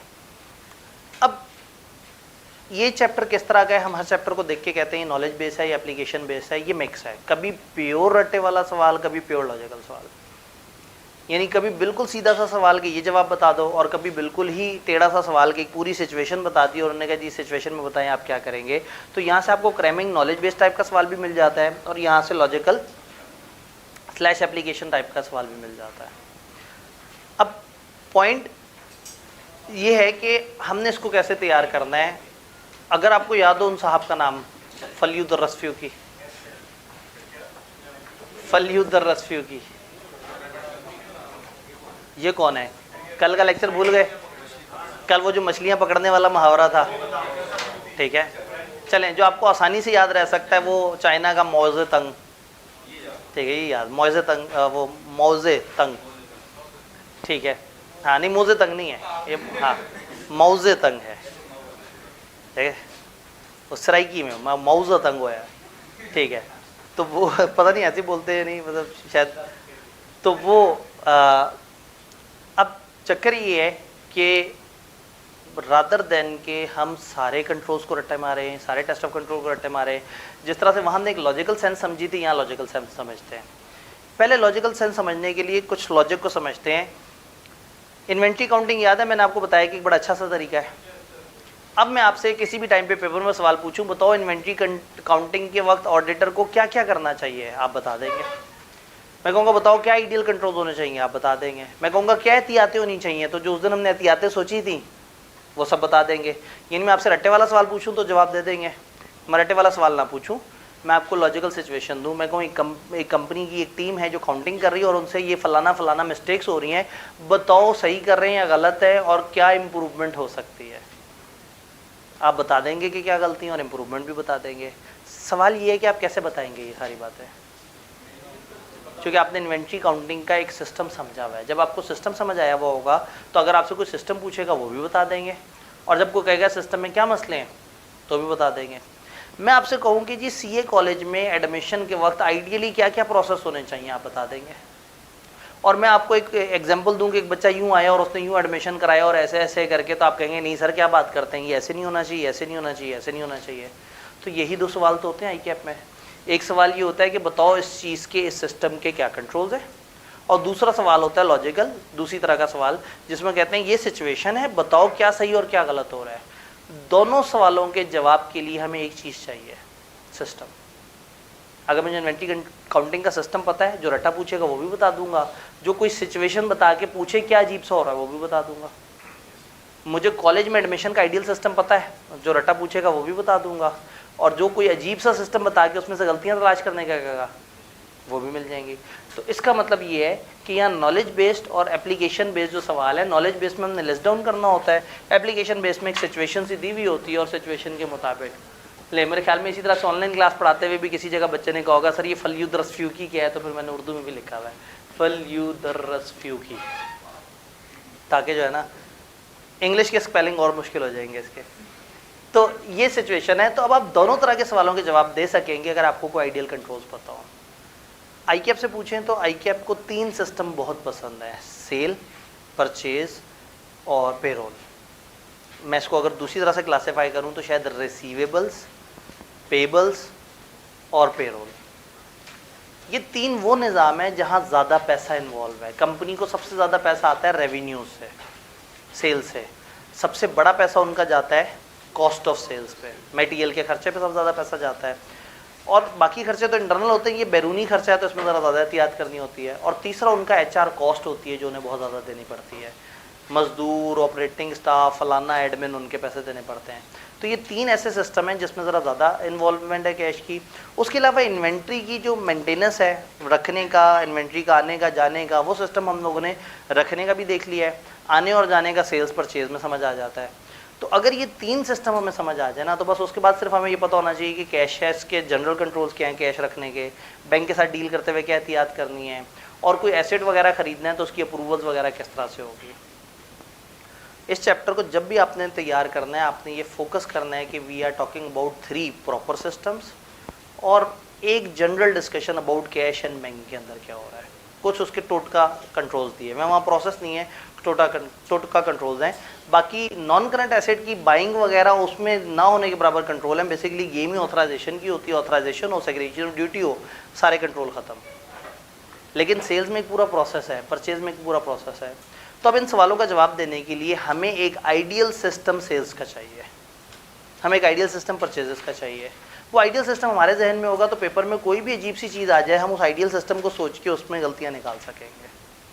तो यहाँ पे हम चलेंगे सेल्स की आइडियल सिस्टम की तरफ। एक फ्लो चार्ट है, थोड़ा ज़रा ज़्यादा टेक्निकल है और थोड़ा सा ज़रा ज़्यादा तरह की इसमें चीज़ें हैं, लेकिन ये एक फाइनेस्ट व्यू है जिसमें पूरे सेल्स के निज़ाम को हम एक सफ़े पे देख सकते हैं। फ्लो चार्ट की खूबसूरती ये होती है कि एक सफ़े पे सारी इन्फॉर्मेशन आ जाती है, एक बड़ा सा सिस्टम जो है वो आपके पास कैप्चर हो जाता है। तो मैनेजमेंट से मैं कहूँगा कि ग्रुप में खासतौर पे ये 2-3 फ्लो चार्ट जो हम देख रहे हैं इनको अलग से भी शेयर करें। ऑल्दो जो किताब है वो आपके साथ ऑलरेडी सॉफ्ट में शेयर है, लेकिन वो उस ग्रुप में ये वाली तस्वीरें भी शेयर हो जाएंगी तो वो सबके काम आ जाएंगे। सेल्स का सिस्टम स्टार्ट होता है कस्टमर से। कस्टमर की तरफ से एक ऑर्डर आता है सेल्स वालों को। कस्टमर ने हमारे इदारे के सेल्स डिपार्टमेंट को, ये अलग अलग डिपार्टमेंट्स बने हुए हैं ऊपर, सेल्स डिपार्टमेंट पे एक ऑर्डर आया। सेल्स वालों ने वो ऑर्डर भेज दिया क्रेडिट वालों के पास और उनसे कहा भाई हमारे पास ये ऑर्डर आया, ज़रा बताओ ये बंदा कैसा है। एक बच्चा आए और कहे मैंने 3 सब्जेक्ट पढ़ने हैं, अगले महीने पैसे दूंगा। तो हम कहेंगे 1 मिनट पहले ज़रा इसकी पिछली हिस्ट्री तो चेक करवा लें, पीछे इसके क्या मामलात रहे हैं। तो क्रेडिट का मतलब ये है कि आप अपने इदारे के उन लोगों को भेजेंगे जो पैसों के और रिसीवेबल्स वगैरह के, और जो ये उनको नज़र आता है कि किस किस की क्या लिमिट है, किससे कितना कैश आना है, कैश डिस्काउंट्स, कैश की इनकमिंग आउटगोइंग, उनको देखते हैं treasure credit department. Credit department के पास जब ये सेल्स ऑर्डर गया, ये सेल्स ऑर्डर क्रेडिट वालों के पास गया, क्रेडिट वालों ने देखा कि ये बंदा तो एक नोन डेटर है और पिछले 5 साल से हमारा डेटर है और ये हमेशा टाइम से पेमेंट कर देता है। उन्होंने कहा ठीक है, इसका तो ऑर्डर हमें नहीं रोकना चाहिए। फ़र्ज़ करें उसमें अगर कोई मसला हो तो वो फ़ौरन से बताएंगे सेल्स वालों को। सेल्स वाला कहेगा नहीं यार भाई तुम्हें वो अप्रूव नहीं कर रहे, तो हो सकता है वो कोई गारंटी दे या कोई आके मिले या कुछ और इस तरह से करके। तो सबसे पहले क्या होगा कि सेल्स चली जाएगी क्रेडिट वालों के पास, क्रेडिट वाले उसको अप्रूव कर देंगे। अगर वो उसे अप्रूव कर देंगे तो क्रेडिट वाले उसको 5 अलग अलग डिपार्टमेंट में उसकी अप्रूव सेल्स ऑर्डर की कॉपी भेज देंगे। अब हम कर क्या रहे हैं, हम एक सिस्टम समझ रहे हैं, सिस्टम को ज़रा ज़्यादा फोकस करके हम ये सिस्टम को समझ रहे हैं कि ये चल कैसे रहा है। जब ये सिस्टम, ये नक्शा दिमाग में अगर बैठ गया हमारे, तो पेपर में वो कोई भी अजीब सा बात करें, अगर हमारे फ्लो नहीं फॉलो हो रहा तो हम एतराज़ कर सकते हैं। ज़रूरी नहीं कि आप इसी को फॉलो करें। जैसे टेस्ट ऑफ सब्सटेंटिव प्रोसीजर का कोई स्टैंडर्ड नहीं, इसी तरह टेस्ट ऑफ कंट्रोल का भी कोई स्टैंडर्ड नहीं। आप इंटरनेट पे गूगल पे सर्च करें फलाना सिस्टम, बहुत सारे फ्लो चार्ट, बहुत सारे सिस्टम नैरेटिव में आपको मिल जाएंगे। सेल्स ऑर्डर की अप्रूव कॉपी सेल्स वालों ने भिजवाया था, सेल्स ऑर्डर क्रेडिट वालों ने इनको भेज दिया। जैसे ही इनके पास आया, इन्होंने एक्नॉलेजमेंट भेज दी कस्टमर को कि आपका ऑर्डर अंदर से अप्रूव हो गया, परेशान मत हो, अब आपको ऑर्डर मिलने वाला है। इसको बताना इसलिए ज़रूरी है कि बाद में पूछे कि मेरा ऑर्डर कहाँ गया। रास्ते में अगर किसी ने इधर उधर कर दिया तो कम से कम वो पूछेगा जिसका ऑर्डर अप्रूव हुआ है कि भाई मेरा ऑर्डर अप्रूव हुआ था, मुझे 6 दिन में माल मिलना था, कहाँ है माल। दूसरा वो देख लेगा कि जो मैंने ऑर्डर दिया था और ये जो इसने मुझे एक्नॉलेजमेंट दिया है, मैं जितने यूनिट्स जितने रेट पे जो बात की थी, ये उन्होंने उसी को एक्नॉलेज किया है। पता लगा हाँ जी ये उतना ही है। अप्रूव सेल्स ऑर्डर की कॉपी आई वेयर हाउस वालों के पास, गोदाम वालों के पास। अब गोदाम वालों ने ऑथराइजेशन नहीं करनी, गोदाम वालों ने रिकॉर्डिंग नहीं करनी, गोदाम वाले कस्टडी रख के बैठे हैं, याद है, CAR, custody, authorization, recording. Authorize कर दिया क्रेडिट वालों ने, उन्होंने कहा जाओ दे दो इसे सेल, और माल पड़ा हुआ है वेयर हाउस वालों के पास। वेयर हाउस वालों ने गुड्स इकट्ठे किए, डब्बों में डाले, डब्बों पे पैकिंग स्लिप लगाई जिसमें लिखा था कि इस चीज़ के इतने इतने यूनिट्स यहाँ पे इसमें मौजूद हैं, और वो डब्बे पैक करके जो है वो उन्होंने आगे दे दिए शिपिंग वालों को, जिन्होंने, अब वेयर हाउस वालों ने कस्टमर तक नहीं छोड़ के आना, उनका तो गोदाम से ताल्लुक है, गोदाम में सारी चीज़ें इकट्ठी करके और भिजवा दी अगले डिपार्टमेंट को। अगले डिपार्टमेंट ने पहले सामान देखा, बाहर लगी चिट देखी, और इन्होंने उनसे साइन ले लिया कि आपने हमसे इतना सामान मौसूल पाया, साइन हो गया, इनकी तरफ से सामान उनको चला गया, और अब ये इजी है। उसने इनसे सामान पकड़ के ज़रूर देखना है कि क्या ये उतना ही सामान है जितना अप्रूव सेल्स ऑर्डर में था, कहीं इन्होंने सामान डालते हुए कुछ कम ज़्यादा तो नहीं कर दिया, क्योंकि यही गड़बड़ हो सकती है ना कि वो इन्वेंट्री वाला बंदा बीच में चोरी कर ले, सेल्स वाला बंदा गड़बड़ कर दे। तो ये परफॉर्मेंस रिव्यूज़ हो रहे हैं, एक बंदे का काम दूसरा बंदा देख रहा है कि वो सही कर रहा है नहीं कर रहा। तो इसने देखा जो गुड्स और पैकिंग स्लिप है वो सेल्स ऑर्डर साथ मैच कर रही है, ये बड़े मुतमईन हो गए, इन्होंने कस्टमर को वो चीज़ डिलीवर कर दी। मैंने जिधर से फ्लो चार्ट चोरी किया उनकी अजम्पशन ये थी कि हम माल भेज रहे हैं समंदर के रास्ते से, तो एक डॉक्यूमेंट उन्होंने लिखा हुआ है बिल ऑफ लेडिंग, जो समुद्री रूट से अगर आप सामान भेजें कंटेनर्स पे तो ये डॉक्यूमेंट इस्तेमाल होता है। तो एक डॉक्यूमेंट, इसको आप TCS कह सकते हैं, इसको आप बिल्टी कह सकते हैं, कोई भी जो भी ट्रैवलिंग डॉक्यूमेंट है, इन्होंने भेजा और इनको मिल गया एक ट्रैवलिंग डॉक्यूमेंट कोरियर की तरफ से। अब कोरियर ने भी इनको सामान देखा होगा और इनको कहा होगा आपका इतना सामान मेरे पास आ गया। ये सामान चला गया कस्टमर के पास, कस्टमर ने गुड्स देखा, स्लिप देखी, कोरियर की इनवॉइस देखी और एक्नॉलेजमेंट के साथ मैच किया और मुतमईन हो गया कि हाँ भाई मेरे पास सामान सही हालत में आ गया। आइडियली इस टाइम पे भी अगर ये सेल्स वालों को एक दफ़ा बता दे कि मेरे पास माल आ गया है तो भी ओके है, ये ना भी बताए तो वो उन्हें पता है कि सब काम ऑटो पे हो रहा है, नहीं आया होगा तो शोर मचा देगा, आया होगा तो नेगेटिव कन्फर्मेशन। इस वक्त एक चौथा डिपार्टमेंट भी काम कर रहा था जिसके पास अप्रूव सेल्स ऑर्डर आया है, बिलिंग। शिपिंग वालों ने पैकिंग स्लिप और बिल ऑफ लेडिंग इनको भेजा। पैकिंग स्लिप की इतनी चीज़ें हैं और बिल ऑफ लेडिंग कि हाँ भाई ये हमने अब भेज दिया है।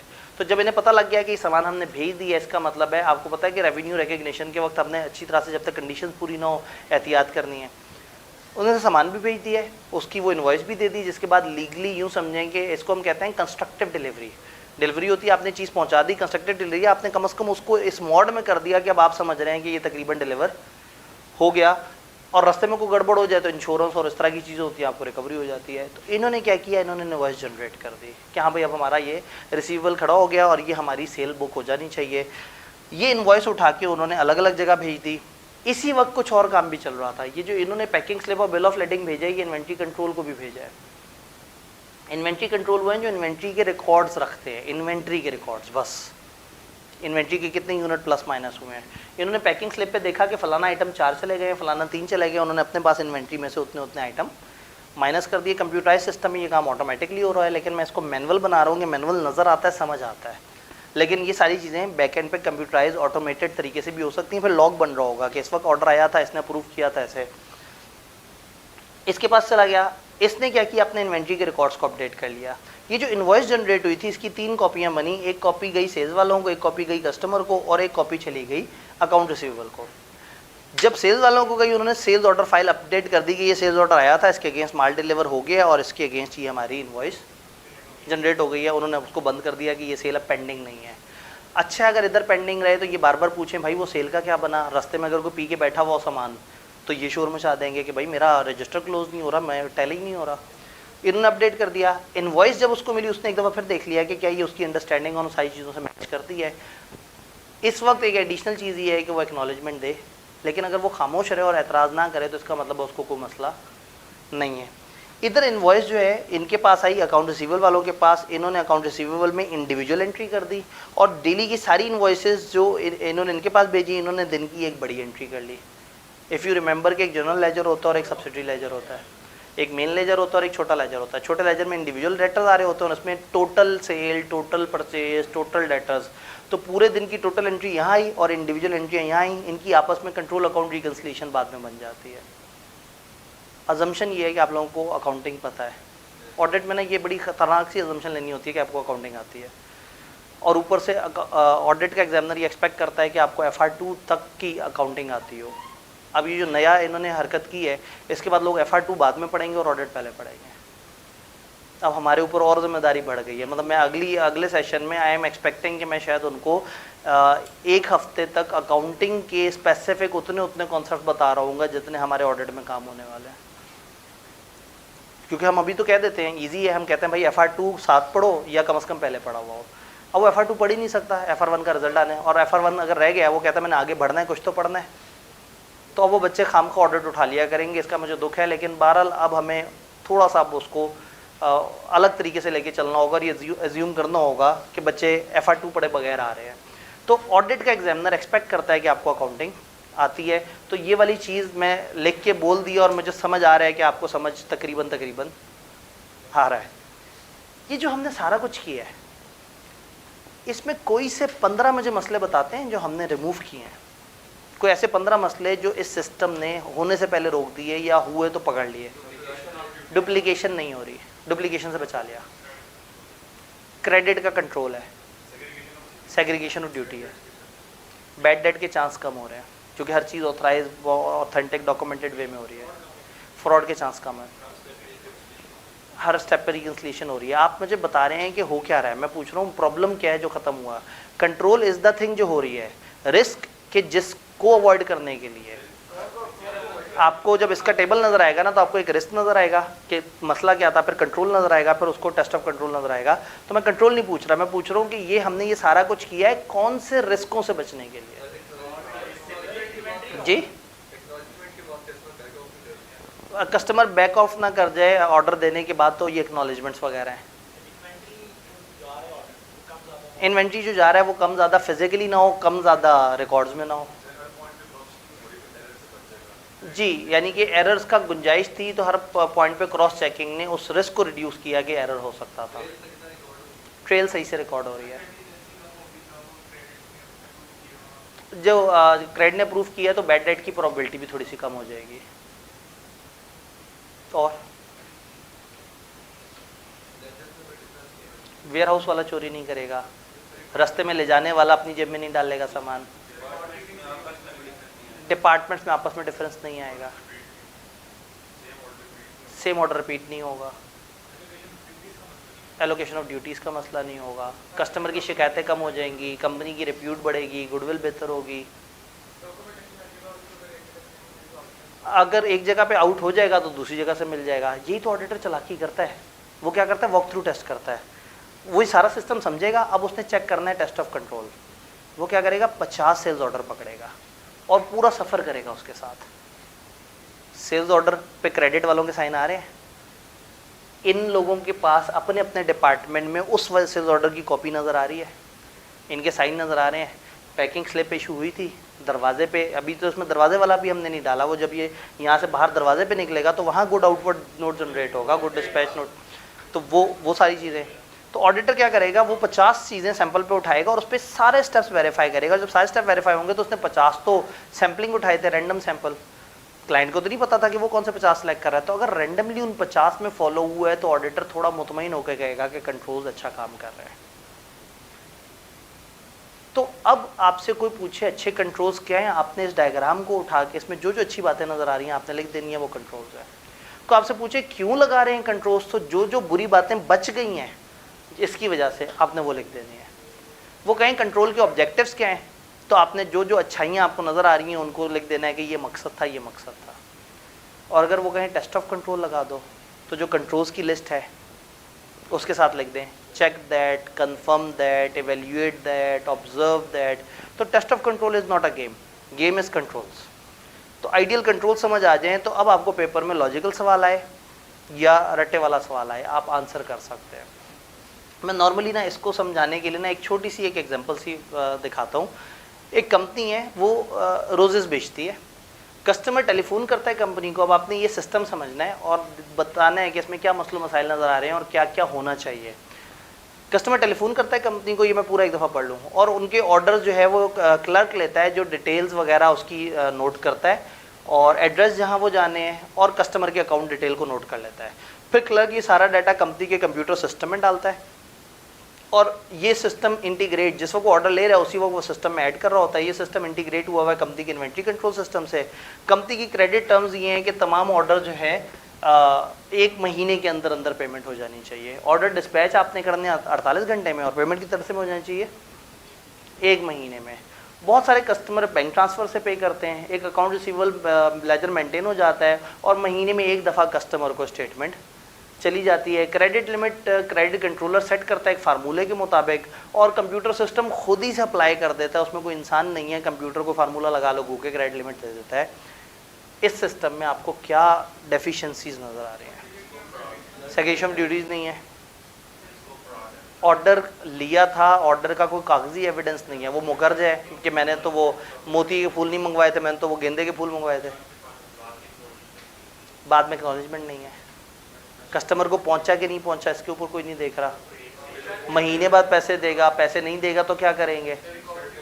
रिकॉर्ड कीपिंग प्रॉपर नहीं है, फ़ोन लेते लेते एंट्री कर रहा है और उसी वक्त ही वो सारा कुछ काम ऑटोमेटिकली हो रहा है, उस वक्त एरर हो सकता है। भाई फ़ोन पे रिकॉर्ड कर ले एक दफ़ा पे, तसल्ली से करके उसको भेजे कि यही बात है, आप कंफर्म करो, ऐसी बात होनी चाहिए। क्रेडिट लिमिट कंप्यूटर खुद ही से कोई फार्मूला लगा देता है, कोई एक्नॉलेजमेंट वाला चक्कर नहीं है। फेक सेल्स जनरेट होने का खदशा है कि कहे कि कॉल आई थी, मैंने उसको उस तरह से वो कर दिया। बैड डेट्स बढ़ सकते हैं, कोई चेक नहीं कर रहा, परफॉर्मेंस रिव्यूज़ नहीं हो रहे, एक ही बंदा मैक्सिमम काम कर रहा है, इन्वेंट्री पे कंट्रोल नहीं है, इन्वेंट्री वालों ने कोई रिकॉर्ड नहीं रखा हुआ कि इन्वेंट्री देते हुए वो फूल माइनस करते हुए वो कैसे अपडेट करते हैं। सारा काम परपेचुअल एक सॉफ्टवेयर के ऊपर हो रहा है और असल फिजिकल दुनिया से उसका कोई कनेक्शन आपस में नहीं देख रहे हम जी।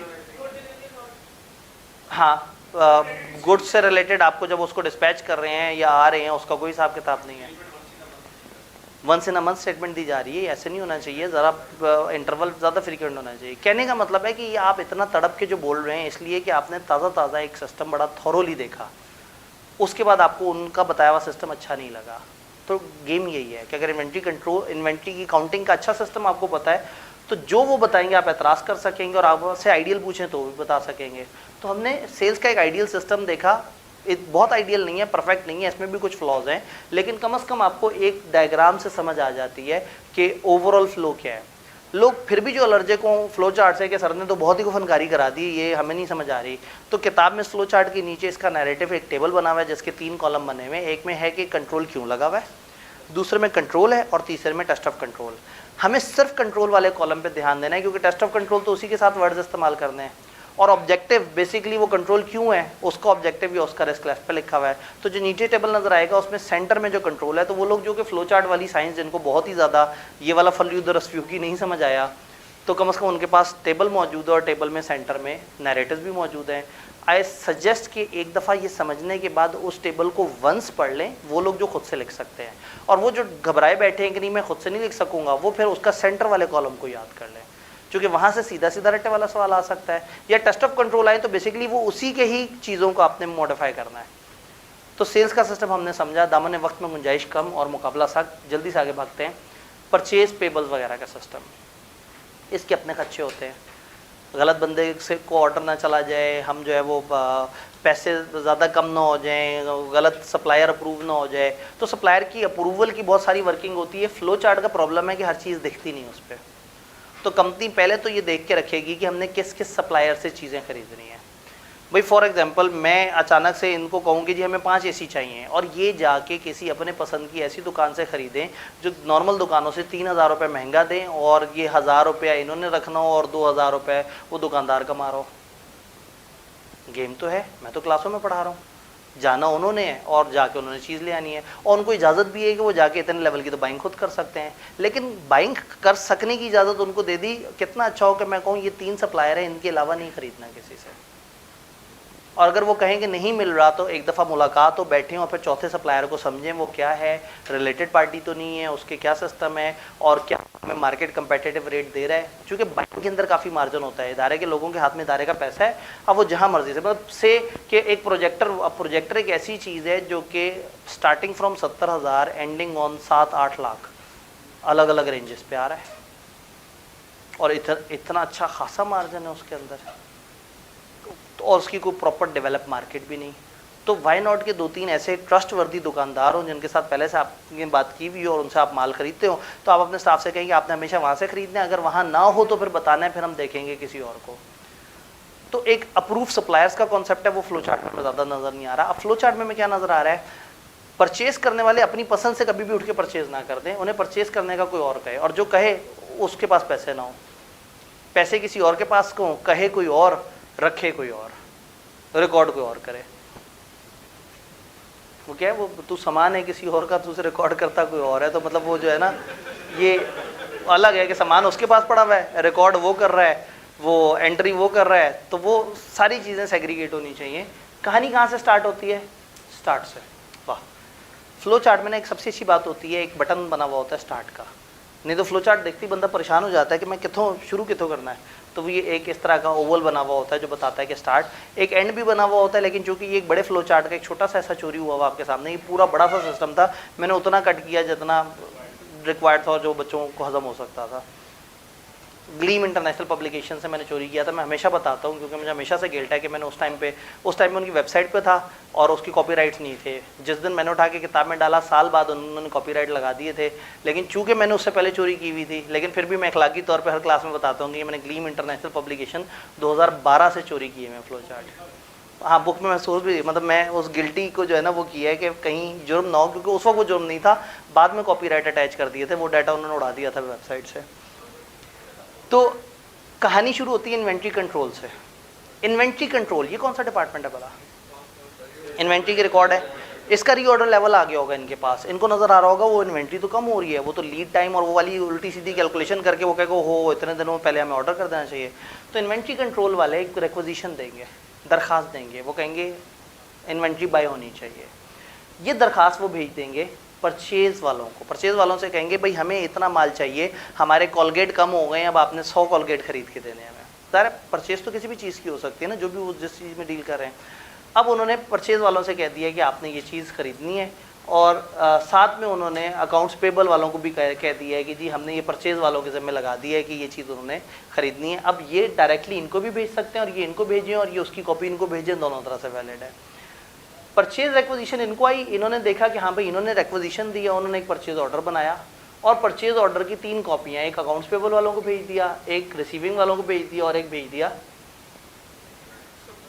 ठीक है, सप्लायर को। सप्लायर को जब भेजा तो सप्लायर का वो सेल्स वाला सिस्टम यूँ ही समझेंगे जैसे हमारे पास एक ऑर्डर आया था। तो आप अगर इसके अंदर पीछे वो सारी बातें लिखना चाहें और एक्नॉलेजमेंट और इनवॉइस वो सारे स्टेप इसमें ऐड करना चाहें तो ऐड कर सकते हैं। अगेन वो एक बड़ा फ्लो चार्ट जिसमें सेल परचेज सारा मिक्स था, इसके टुकड़े हैं, तो इसके साथ वो सेल्स वाला भी जुड़ सकता है, इसके इस तरफ सेल्स वाले हैं। परचेज ऑर्डर गया, और कॉपियाँ कहाँ गई हैं? पर इसकी कॉपी अकाउंट्स पेबल वालों के पास और अकाउंट्स पेबल वालों के पास, और डेली पे ऑर्डर की समरी, जो डेली पे ऑर्डर की समरी है वो जीएल फाइल में डायरेक्टली जा रही है कि आज के दिन में इतने पे ऑर्डर इशू हुए। क्या मतलब, माल तो पहुँचा ही नहीं। तो रिकॉर्ड सेल के वक्त हम कितनी एहतियात कर रहे थे कि जब तक वो डिलीवर नहीं हो गया था तब तक रिकॉर्ड नहीं किया था। प्रूडेंस, रेवेन्यू जब तक बहुत श्योर ना हो जाए रिकॉर्ड नहीं करना, और एक्सपेंस दूर से नज़र आ रहा है तो रिकॉर्ड कर लेना है। तो हमने क्या किया, हमने जीएल को इधर से अपडेट कर दिया। ये परचेज ऑर्डर गया था वेंडर के पास, वेंडर ने सामान, पैकिंग स्लिप और बिल ऑफ लेडिंग वो सारी चीज़ें आप लिख सकते हैं भेजी, यहाँ दरवाजे वालों ने पकड़ लिया रिसीविंग। दरवाजे पे बैठे थे, उन्होंने सामान पकड़ा, उन्होंने उनको उनका गुड डिस्पैच नोट वो लेके आए होंगे, इन्होंने साइन कर दिया होगा, उसी डॉक्यूमेंट को कह देंगे ये GRN बन गया, गुड रिसीव नोट। तो या एक सेपरेट डॉक्यूमेंट भी बना सकते हैं कि आपसे इतने गुड्स मौसूल पाए, तो उनको भी एक्नॉलेजमेंट हो गई और इनको भी दरवाजे पे हो गया कि दरवाजे पे इतना माल मिला था और उस पर उनके नुमाइंदे के साइन भी थे। तो अब ये भी नहीं हो सकता कि उनका नुमाइंदा कम चीज़ें छोड़ के जाए और कम को साइन कर जाए। तो जो उन्होंने भेजा हमने उतना ही मौसूल पाया। ये सारा कुछ देखने के बाद एक रिसीविंग रिपोर्ट बनाएंगे, गुड्स पकड़ के वेयर हाउस को भिजवा देंगे, दरवाजे वाले गुड्स पकड़ के वेयर हाउस को भिजवा देंगे, फैक्ट्री के दरवाजे पे जो लोग मौजूद हैं, और पैकिंग स्लिप उठा के इन्वेंट्री कंट्रोल वालों को भिजवा देंगे। और साथ में एक रिसीविंग रिपोर्ट बनाएंगे जिसकी 4 अलग अलग कॉपियाँ होंगी, एक कॉपी वेयर हाउस को देंगे, एक इन्वेंट्री कंट्रोल को देंगे, एक परचेज वाले को देंगे, एक अकाउंट्स पेबल को देंगे। जब रिसीविंग रिपोर्ट यहाँ पहुँचेगी तो वेयर हाउस को आपने सामान फिजिकल भेजा और एक रिसीविंग रिपोर्ट जिसपे वो उनके साइन है वो भेजे, तो देखेगा कितने गुड्स भेजे और कितने साइन है, और वो दोनों आपस मैच कर रहे हैं। अगर मैच कर रहे हैं तो वो भी एक्नॉलेज कर देगा कि हाँ भाई ठीक है, मेरे पास उतना ही माल आया जितना रिसीविंग रिपोर्ट पे था। एक एडिशनल कंट्रोल ये हो सकता है कि जब इन्होंने पे परचेज ऑर्डर भेजा था तो उसकी भी एक कॉपी इनके पास भेज देते कि उसको मैच कर सके। अभी आपकी मर्जी, आप इसमें जितना ऐड करना चाहें, वो तो बजट के ऊपर डिपेंड करता है ना कि कितना बजट है कंपनी के पास, वो कंट्रोल लगाती जाए। ये रिसीविंग रिपोर्ट इसने मैच करके इसने ओके कर दिया। ये रिसीविंग रिपोर्ट की कॉपी इधर पहुंची इन्वेंट्री कंट्रोल ने रिक्वेजिशन दी थी, पैकिंग स्लिप को देख के उसने देखा हाँ यही मैंने रिक्वेजिशन दी थी इन्हीं आइटम की, मैच कर लिया, और रिसीविंग रिपोर्ट से भी मैच कर लिया कि रिसीविंग रिपोर्ट जो दरवाजे पे आई है और पैकिंग स्लिप जो उसके ऊपर कागज़ अलग से लगा हुआ था, ये आपस में मैच कर रहे हैं, दोनों मैच कर रहे हैं, और ये सब उस रिक्वेजिशन से मैच कर रहे हैं। तो उसने अपने इन्वेंट्री के रिकॉर्ड्स को अपडेट कर दिया। जब रिसीविंग रिपोर्ट परचेज वालों के पास पहुंची तो परचेज ऑर्डर की जो फाइल थी उन्होंने उसको क्लोज कर दिया। अब purchase order file is not purchase की accounting entry. Purchase order file के परचेज ऑर्डर्स का एक रिकॉर्ड है कि हमने कितने कितने परचेजेस किए हैं और वो कहाँ कहाँ के स्टेटस पे हैं। इन्होंने अपने उस परचेज को क्लोज कर दिया कि परचेज हमारी फाइनली डन हो गई। और इसी तरह से जब यहाँ रिसीविंग रिपोर्ट आई तो इन्होंने उस रेलिवेंट इंडिविजुअल पेबल को उस वक्त रिकॉर्ड कर लिया और वो कर दिया कि अब हमने इसको पे करना है। इधर से टोटल समरी इधर गई हुई है, इधर इंडिविजुअल है, इनके दरमियान भी रिकन्सिलेशन है। फिर एक और रिकन्सिलेशन होगी इस GL में जो टोटल एंट्रियाँ गई हैं और इस इन्वेंट्री में, कि इन्वेंट्री में कितना अपडेट हुआ है, परचेज में कितना अपडेट हुआ है, ये आपस में एक दूसरे से रेजोनेट करने चाहिए। क्या खतरे ख़त्म किए हैं हमने सारे सिस्टम में?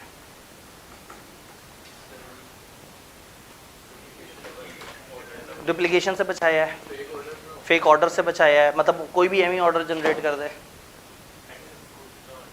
गलत गुड्स ना आए, डिस्क्रिप्शन क्वांटिटी सेम हो, रीऑर्डर लेवल वगैरह को भी वेरीफाई किया है, हमें पता होगा इन्वेंट्री पड़ी है, इन्वेंट्री के रिकॉर्ड टाइम से अपडेट हो गए, थेफ्ट ऑफ गुड्स से बचने की कोशिश की है, स्टॉक आउट नहीं होगा, अवेलेबल कैश वगैरह से ज़्यादा आप ऑर्डर नहीं कर रहे होंगे, अप्रूव सप्लायर्स से करेंगे। वो हमने फ्लो चार्ट पे नहीं देखा, वो हमने ज़बानी बात की हुई थी। तो अगर आप गौर से देखें तो ये सारी चीज़ें करने के बाद ना गलत दुकानदार से वो माल का ऑर्डर भी नहीं होगा, गलत बंदा ऑर्डर भी नहीं कर देगा। अच्छा ऑर्डर कर दिया तो वो इन्वेंट्री कंट्रोल वाला कहेगा कि भाई क्या ऑर्डर मंगवा लिया है, मुझे तो ये चाहिए ही ना था, हमें तो कॉलगेट चाहिए थी, ये तो डेंटोनिक ले आए, तो ये तो हमारे से कोई ताल्लुक नहीं है। जब इतने सारे डिपार्टमेंट होंगे, हर डिपार्टमेंट ने अपनी चीज़ों को के लिए जवाबदेह होना होगा, तो सब के सब एक दूसरे को खींच के रखेंगे, एक दूसरे से सियासत करेंगे, उलझा करेंगे, लड़ा करेंगे, इदारे को फ़ायदा होगा। हर बंदा अपना काम सही करने के चक्कर में अपने कागज़ पूरे रखा करेगा, इदारे के कंट्रोल्स बेहतर हो जाएंगे। तीसरा सिस्टम पेरोल। पेरोल में ना एक बड़ा मसला होता है घोस्ट एम्प्लॉइज़ का, कि इदारे में हेड ऑफिस से पेमेंट्स आनी होती हैं, हेड ऑफिस की 500 ब्रांचेज होती हैं, किसी भी एक ब्रांच में कितने बंदे बैठे हुए हैं, वो उन्होंने कितना काम किया, तो ये सब टाइम आपस में नहीं पता होता। अब एक ब्रांच वाले कहें कि इस दफ़ा हमने 11 बंदों से काम करवाया जबकि बंदे थे 9, और 2 बंदों की सैलरियाँ आ गई ब्रांच मैनेजर के पास और ब्रांच मैनेजर खा गया उसे, तो ये भी खतरा है। फिर बंदों ने कम काम किया था और इन्होंने कह दिया ओवर टाइम लगाया है, ओवर टाइम हेड ऑफिस से मंगवा लिए और वो पैसे भी खा गया ब्रांच मैनेजर। एक खच्चा ये है कि फेक एम्प्लॉइज़ होंगे, खच्चा ये है कि फेक आर्स होंगे, खच्चा ये है कि रेट ऊपर नीचे हो रहा होगा, एक खच्चा ये है कि काम हुआ नहीं होगा और पैसे मांगे जा रहे होंगे। तो इसके लिए ये पेरोल का सिस्टम हम मेनली एक फैक्ट्री के मैन्युफैक्चरिंग सेटअप को जहन में रख के बना रहे हैं। इंटरेस्टिंगली टीचिंग के अंदर भी ये चल जाता है, क्योंकि अगर यहाँ पे भी कोई टीचर के साथ पर आवर अरेंजमेंट हो तो वो उसके ऊपर भी अप्लाई कर जाता है। लेकिन मैन्युफैक्चरिंग की अगर हम बात करें कि मैन्युफैक्चरिंग सेक्टर के अंदर चीज़ें किस तरह से चल रही हैं, तो हुआ ये कि HR, there must be an HR का डिपार्टमेंट हो जिसके पास ऑथराइज रेट्स, डिडक्शंस और सारी चीज़ें हो। जब भी कहीं भी कोई एम्प्लॉय हायर हो, अब मजदूर भी दो तरह के होते हैं ना, एक ये है कि जो डेली आप बाहर से पकड़ के लेके आए, और एक ये है कि आपने पक्के पक्के रखे हुए हैं, पैसे पर डे दे रहे हैं, लेकिन वो पक्के पक्के आपके वो पक्के पक्के आपके पास हैं। तो HR को पता होना चाहिए हर नए आने वाले बंदे का, जिसने ज्वाइन किया उसका HR को पता हो, जिसने छोड़ा उसको HR को पता हो, जिस दिन ज्वाइन किया HR को पता हो, जिस दिन कितने रुपए पे ज्वाइन किया है। तो HR should be a department जो तमाम लोगों की सैलरीज, पर्क्स और वो सारी चीज़ें, डिडक्शंस, अलाउंसेस क्या है उसको पता होना चाहिए। तो हर महीने के एंड पे HR वाले उनके पास उस महीने के एंड पे जितने भी एम्प्लॉयज़ जो नोटेड हैं और वो सारा कुछ है, उनकी डिटेल भेज देंगे पेरोल वालों को। पेरोल वालों से कहेंगे कि ये लोग हैं, इसका पर आवर इतना रेट है, इसका पर डे इतना रेट है, इसका पर मंथ इतना रेट है। एक इन्फॉर्मेशन आ जाएगी HR से, और HR एक अलग डिपार्टमेंट है जिसका प्रोडक्शन डिपार्टमेंट से ताल्लुक़ नहीं है।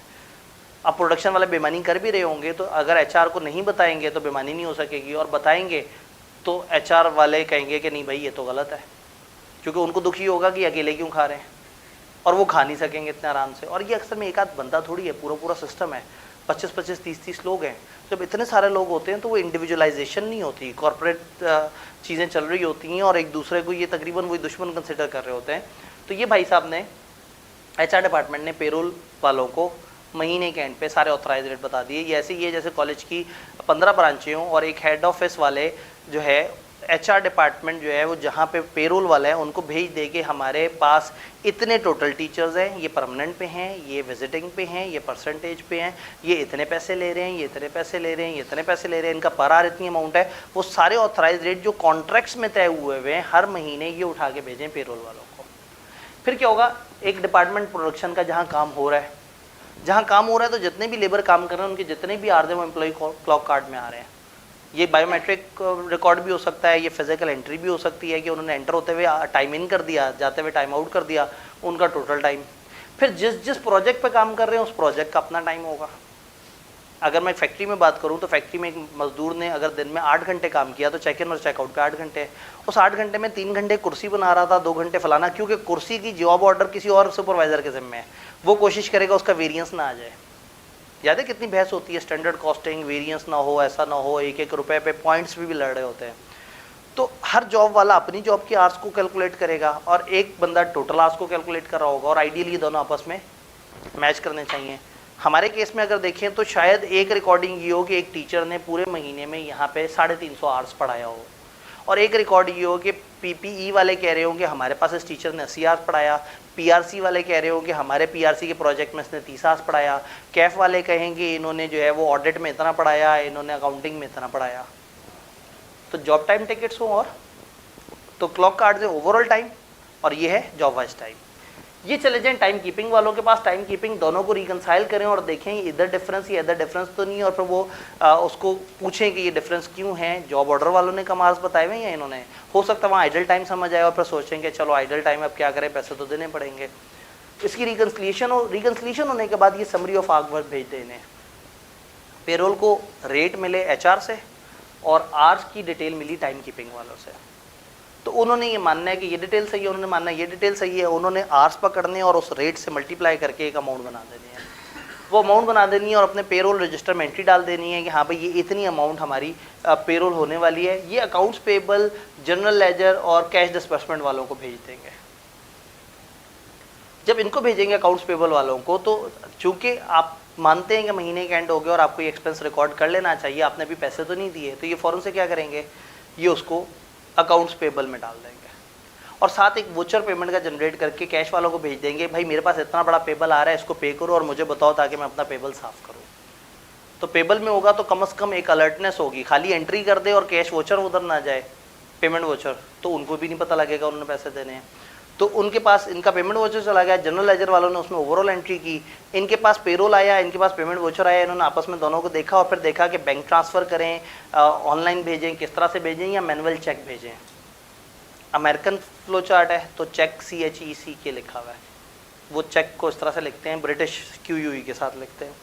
तो जो मैनुअल चेक है ये यहाँ पे आए, और अगर तो ऑनलाइन ट्रांसफ़र हो रहा है कुछ केस में, लेकिन अगर वो जो सिंपल मजदूर हैं या जो महीने के एंड पे पैसों में वो करते हैं, ठीक है, जैसे हमारे यहाँ भी कुछ लोगों को हम कैश में पैसे देते हैं, जो लोग ज़्यादा सैलरी नहीं रखते, और जो ज़्यादा सैलरी रखते हैं उनको फिर हम ऑनलाइन ट्रांसफ़र करते हैं, या बैंक में जाके एक बाकायदा एक लिस्ट जनरेट जमा करा देते हैं कि इन लोगों को आपने इतने जमा कराने हैं।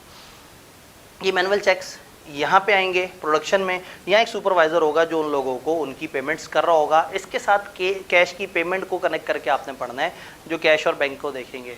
यहाँ पे उसकी पेमेंट्स हो रही होंगी, और ये तमाम फाइल्स को साथ साथ अपडेट कर लेंगे। जो समरी ऑफ आवर्स है वो इधर भी जाएगी जॉब कॉस्ट वालों के पास, और जॉब कॉस्ट वाले अपनी हर जॉब कॉस्ट के रिकॉर्ड अपडेट कर लेंगे और अपनी वो वेरिएंस पे काम करेंगे। तो फेक एम्प्लॉय वाला मसला हल हो गया, उसकी अलाउंसेस कितने हैं वो मसला हल हो गया, उसने कितने आवर्स काम किए है, आवर्स गलत तो नहीं बता रहा, भाई वो अपनी तरफ से ज़्यादा आवर्स चार्ज कर दे। एक टीचर कह दे जी मैं तो 450 घंटे पढ़ाया, हम PRC वालों से कहीं यार अजीब बात करते हो, तुम्हारे टीचर जो है वो 30 आवर्स के बजाय 50 आवर्स पढ़ा रहे हो। उन्होंने कहा नहीं हमारे पास तो 30 पढ़ाया। तो पता लगा कैफ वाले पे इतना पढ़ाया, टोटल देखा हमने कि ये सारे मिला के 300 आवर्स है। तो ये टीचर 450 घंटे कैसे पढ़ाता रह गया। तो हो सकता है वो कहे कि जी मैं क्लास से बाहर निकलता था, बच्चे मुझे घेर लेते थे, मैं उनके सवालों के जवाब देता था, मैं उसको भी नोट कर रहा था। तो there can be a situation, कहने का मतलब है कि ये दोनों रिकॉर्ड आपस में मैच नहीं करेंगे ना, तो फिर थोड़ा मशकूक हो जाएगी सिचुएशन। क्या क्या खतरे ख़त्म हुए हैं? ज़्यादा पैसे ना चार्ज कर ले, ब्रांच वाले ज़्यादा पैसे ना बोल दें। अब ब्रांच वालों ने बताना ही HR वालों ने, और HR वाले उसी को बताएंगे जो उनसे मिला होगा, इंटरव्यू हुआ होगा, एप्लीकेशन होगी, कागज़ में उसकी अपॉइंटमेंट लगी हुई होगी, और फेक एम्प्लॉयज़ नहीं होंगे, अमाउंट सही जाएगी, अलाउंसेस की कैलकुलेशन सही होगी, आर्स की वर्किंग हर तरफ सही से अपडेट होगी, पेबल सही से रिकॉर्ड होगा, कैश और पेबल का आपस में फिर रिकन्सिलिएशन सही होगी, काम के हिसाब से पैसे होंगे, पैसे जेब में नहीं जा रहे होंगे जी, रेट में वेरिएशन नहीं होगी, वैलिड एम्प्लॉयज़ को पे किया होगा। तो अगर आप ये सारी चीज़ें देखें तो ये एक सिस्टम है। अब there can be a situation के पेपर में एक निज़ाम नज़र आए और आपको कुछ चीज़ें मिसिंग नज़र आएँ, तो आप कह सकते हैं कि भाई ये वीकनेस है और इस वीकनेस को इम्प्रूव करने की ज़रूरत है, इस वीकनेस को बेहतर करने की ज़रूरत है। तो ये 3 तरह के सिस्टम जो है ना, जो ICAP को ज़रा ज़्यादा पसंद है। उसके बाद इस चैप्टर में 2 तरह की बातें रह जाती हैं। नॉन करंट एसेट्स की बाइंग के कंट्रोल, वो कुछ भी नहीं है, उसमें ऑथराइजेशन और सेग्रीगेशन ड्यूटी है, उसको वंस एक दफ़ा बस पढ़ के इग्नोर कर देना है। एक चीज़ जो ज़रा ज़्यादा ध्यान से पढ़नी है, सिर्फ पढ़नी है, उसमें कोई फ्लो चार्ट नहीं है, कुछ अच्छी बेस्ट प्रैक्टिसेस हैं कैश और बैंक से रिलेटेड। तो आप थोड़ा सा आगे जाएंगे तो आपको कैश एट बैंक और कैश इन हैंड से रिलेटेड एक टेबल सा नज़र आएगा 2 खानों का, उसके अंदर आपको कुछ अच्छी प्रैक्टिसेस नज़र आएंगी कैश से रिलेटेड। बस उसको एक दफ़ा अच्छी रीडिंग दे देनी है, समझ के रीडिंग दे देनी है, तो ये चीज़ कवर हो जाती है।